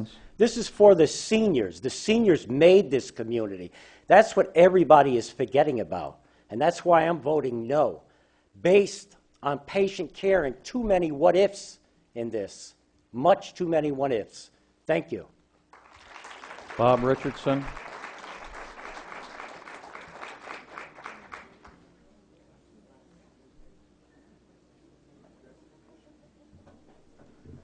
Mr. Moderator, thank you very much. Ladies and gentlemen, you have heard all the different points of view that we struggled with over a period of 14 months. They are reflected in carefully considered findings, conclusions, and recommendations in our report. We have tried our best to document all of them. We must say unequivocally again and again and again, we value the staff, we want to keep the staff. No not-for-profit can operate without this fine staff, and it must be a good employer to keep them. Mr. Andreoni talks about what-ifs and why and whatnot. It's very simple. If you want to keep the nursing home, vote for the sense of the meeting resolution. We're not going to be able to keep a nursing home that's running a deficit year after year ad infinitum. Smith House in Stamford, a city-owned nursing home, is now in a death spiral for the same reason. It hasn't gotten itself under control. We're offering a way to get away from that, to keep the nursing home, to get it off the town's books, to free it up, to make it a self-sustaining entity. It's not going to be easy. Those of you who want to get out of the business entirely, you should vote with us as well, because you're going to have a chance to see this proposition with a business plan first, before any final decisions have to be made and before any appropriation of serious money will be made. So I'd like to thank you all for your attention. I'd like to ask for your support, and at the appropriate time, Mr. Moderator, I would like to move the previous question. All right, that brings us to the end of our 90 minutes that we set aside for debate without addressing any subsidiary motions to item 5 on the call. I can't see. Could you identify yourself, please? Yes. Ms. Edwards, what did you have?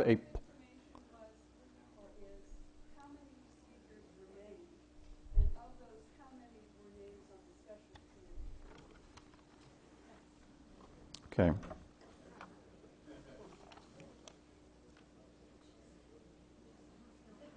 The question is, how many speakers remain?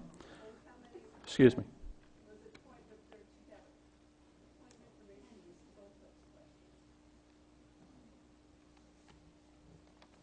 There were 7 speakers on the list to continue running as a town department.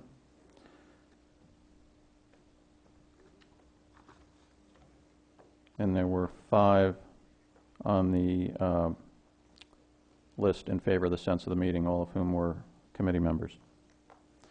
All right. At this point, since we have heard, now, did I hear earlier that a committee had a motion to postpone? One of our committees had a motion to postpone? Is that true? No? Is there any committee chair who has such a motion? All right. All right. I will now open the floor to motions addressed to item number 5. Mr. Boutel.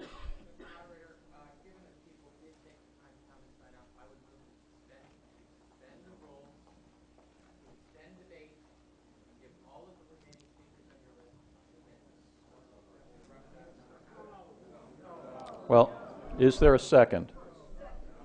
It has been moved and seconded to suspend the rules, to continue debate under these new limits. Only those who have signed up in advance would be recognized, and they would be given 10 minutes per speaker. 10 minutes. Two minutes per speaker. All right. The motion to suspend the rules is not debatable, and it requires a 2/3 majority to pass. All those in favor of Mr. Boutel's motion to extend debate to those who had signed up, please signify by saying aye. Opposed? No. That motion has failed. All right. Are there other motions directed to item 5? Dr. Carlson, District 1. I move we postpone the rest of the debate and the vote to the October meeting. All right. It has been moved. I will take that as a motion to postpone item 5 to our October meeting. It has been moved and seconded to postpone item 5 to the October meeting. That is a debatable motion.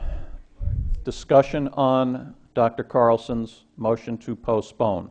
Mr. Brogan, District 2.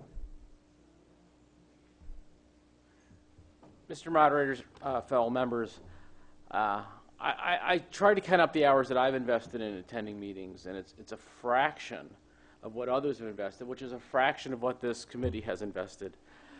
I think we've heard a lot of great discussion in our Finance Committee. Over 2 nights, we heard a lot of great discussion. I think I finally have my arms around this.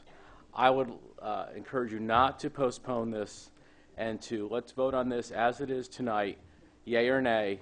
And if it's nay, then there'll be room for many more motions, I'm sure, and substitute resolutions. But I would like to see this voted on tonight. Thanks very much. Further discussion on the motion to postpone? You're awfully presumptuous. Okay, well, I spoke to you before, dear. Mr. Tuthill, District 3. Folks, look, I've been around here a long time, and we use this many times to postpone. Postponement is a terrific idea if by postponing we'll have better information, we'll make a better decision. I suggest to you that the moderator has structured things tonight to try to be fair and let different sides be said. If there's some way that you can postpone, you can show that we will be able to make a better decision in October, great. Then vote Dr. Carlson's motion. But I suggest to you that as it stands now, all we're going to do is lose the momentum that we built up, lose what we spent 2 hours on tonight, and then start at the beginning again in October. It's not a productive motion. Bye-bye. Christine Edwards, District 8.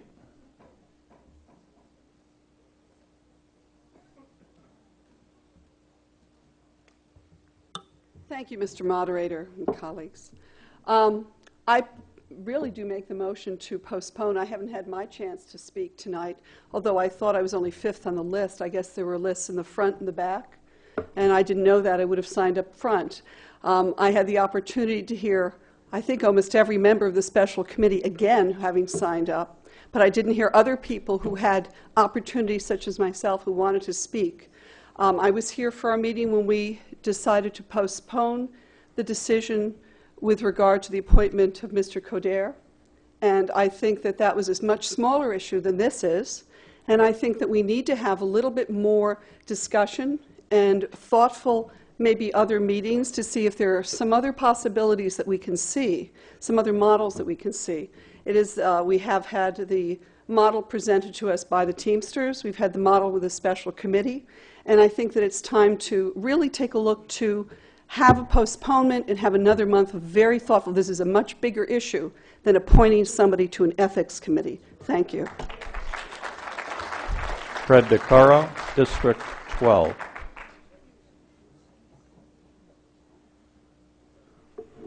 "36 meetings in the year 2004, 15 meetings in 2003, 3 presentations for the public in the RTM 2 weeks ago, an abbreviated version of it again last Monday night. Members of the special committee came to every district.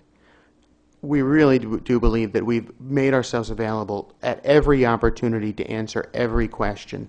Certainly, if people feel that there are additional questions, if there is additional light that needs to be shed, that is certainly something.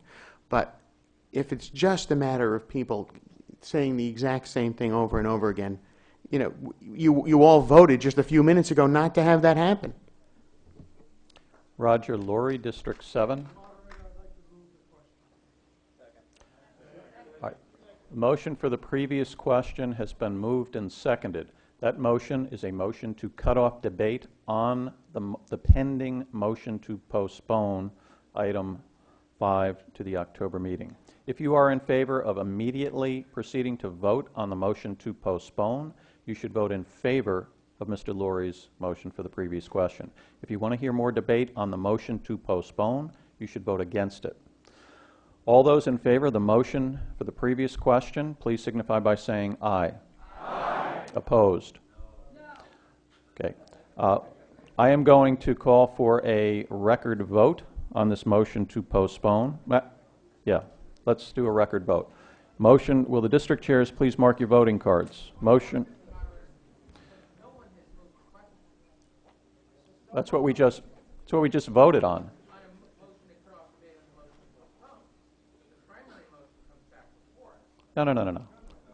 No. We just cut off debate on the motion to postpone. We are now voting on Dr. Carlson's motion to postpone item 5 to our October meeting. If you are in favor of postponing this, I'm sorry. I am going to call for a voice vote on this. We'll see if we need to go to a record vote, we will. The motion to postpone only requires a majority to pass. If you are in favor of putting this off to October, vote in favor of this motion. All those in favor of the motion to postpone item 5 to the October meeting, please signify by saying aye. Aye. Opposed? No. That motion has failed. Further motions directed to item number 5. Carol Zarilli, District 1. You're going to have to rise and come forward, please.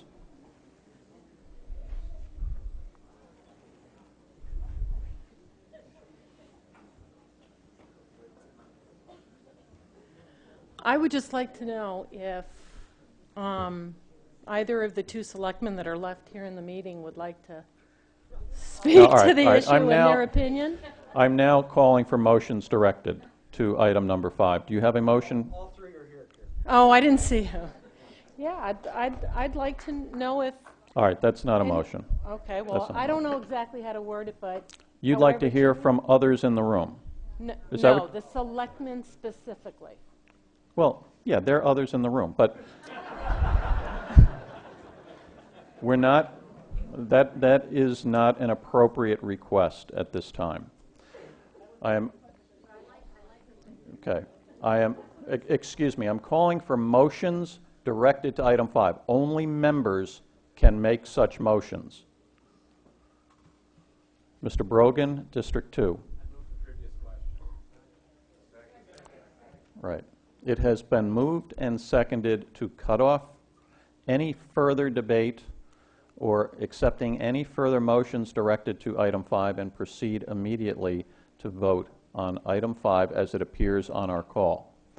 If you are in favor of doing so, proceeding to vote on item 5, you should vote in favor of Mr. Brogan's motion for the previous question. Once again, that motion is not debatable, and it requires a 2/3 majority to pass. If you want to hear other motions and dispose of other motions directed to item 5, you should vote against this motion for the previous question. All those in favor of the motion for the previous question, please signify by saying aye. Aye. Opposed? No. That motion has carried. Will the district chairs please mark your voting cards, item number 5, and proceed to poll your delegation. As that is the last item of business on our agenda, we will need to await, well,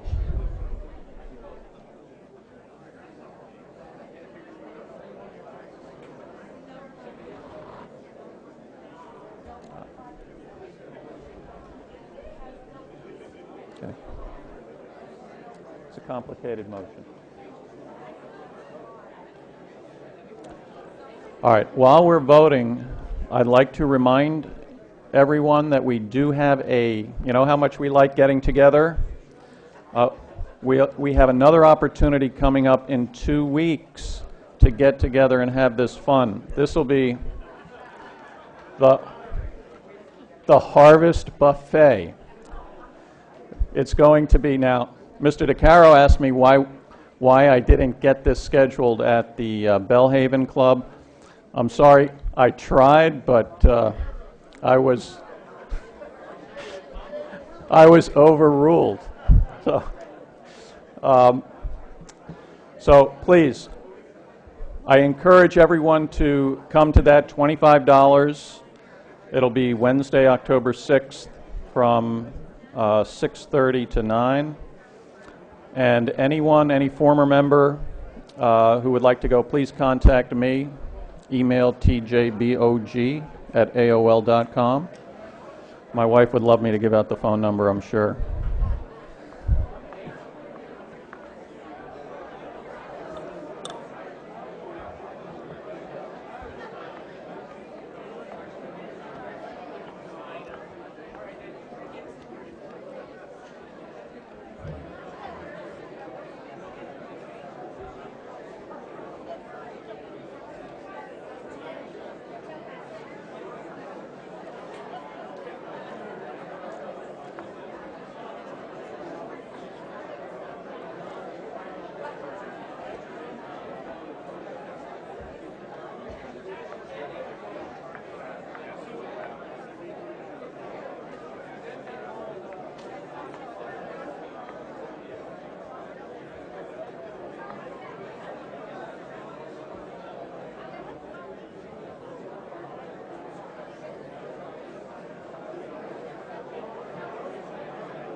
All right, we have the results of the vote on the special committee's sense of the meeting resolution. Item number 5. Those in favor, 119. Opposed, 57. Abstaining, 4. That item has carried. I'd now like to recognize Bob Richardson, Chair of the Special Committee. Mr. Moderator, I rise on a point of personal privilege simply to thank my colleagues and their spouses. And I would like each one of them, if they're not already standing, to take a bow. They are Bob Brady of District 5, Fred DeCaro of District 12, Linda DeSife of District 4, Pat Elsesser of District 7, Gina Higbee of District 11, Randy Huffman of District 7, Arlene Lamazzo of District 6, Mary McNamee, formerly of District 1, David Mellick of District 8, Jerry Pollock of District 6, formerly, Steve Solar of District 8, Bob Tuthill of District 3, and Nancy Weisler of District 5. They and their spouses, their families, deserve a lot of credit. Thank you. Thank you, Mr. Richardson, and thank you for your remarkable efforts. All right, Harvest Buffet, October 6th, 6:30 to 9. There being no further business to come before the meeting, and absent objection, this meeting now stands adjourned. Thank you all for coming.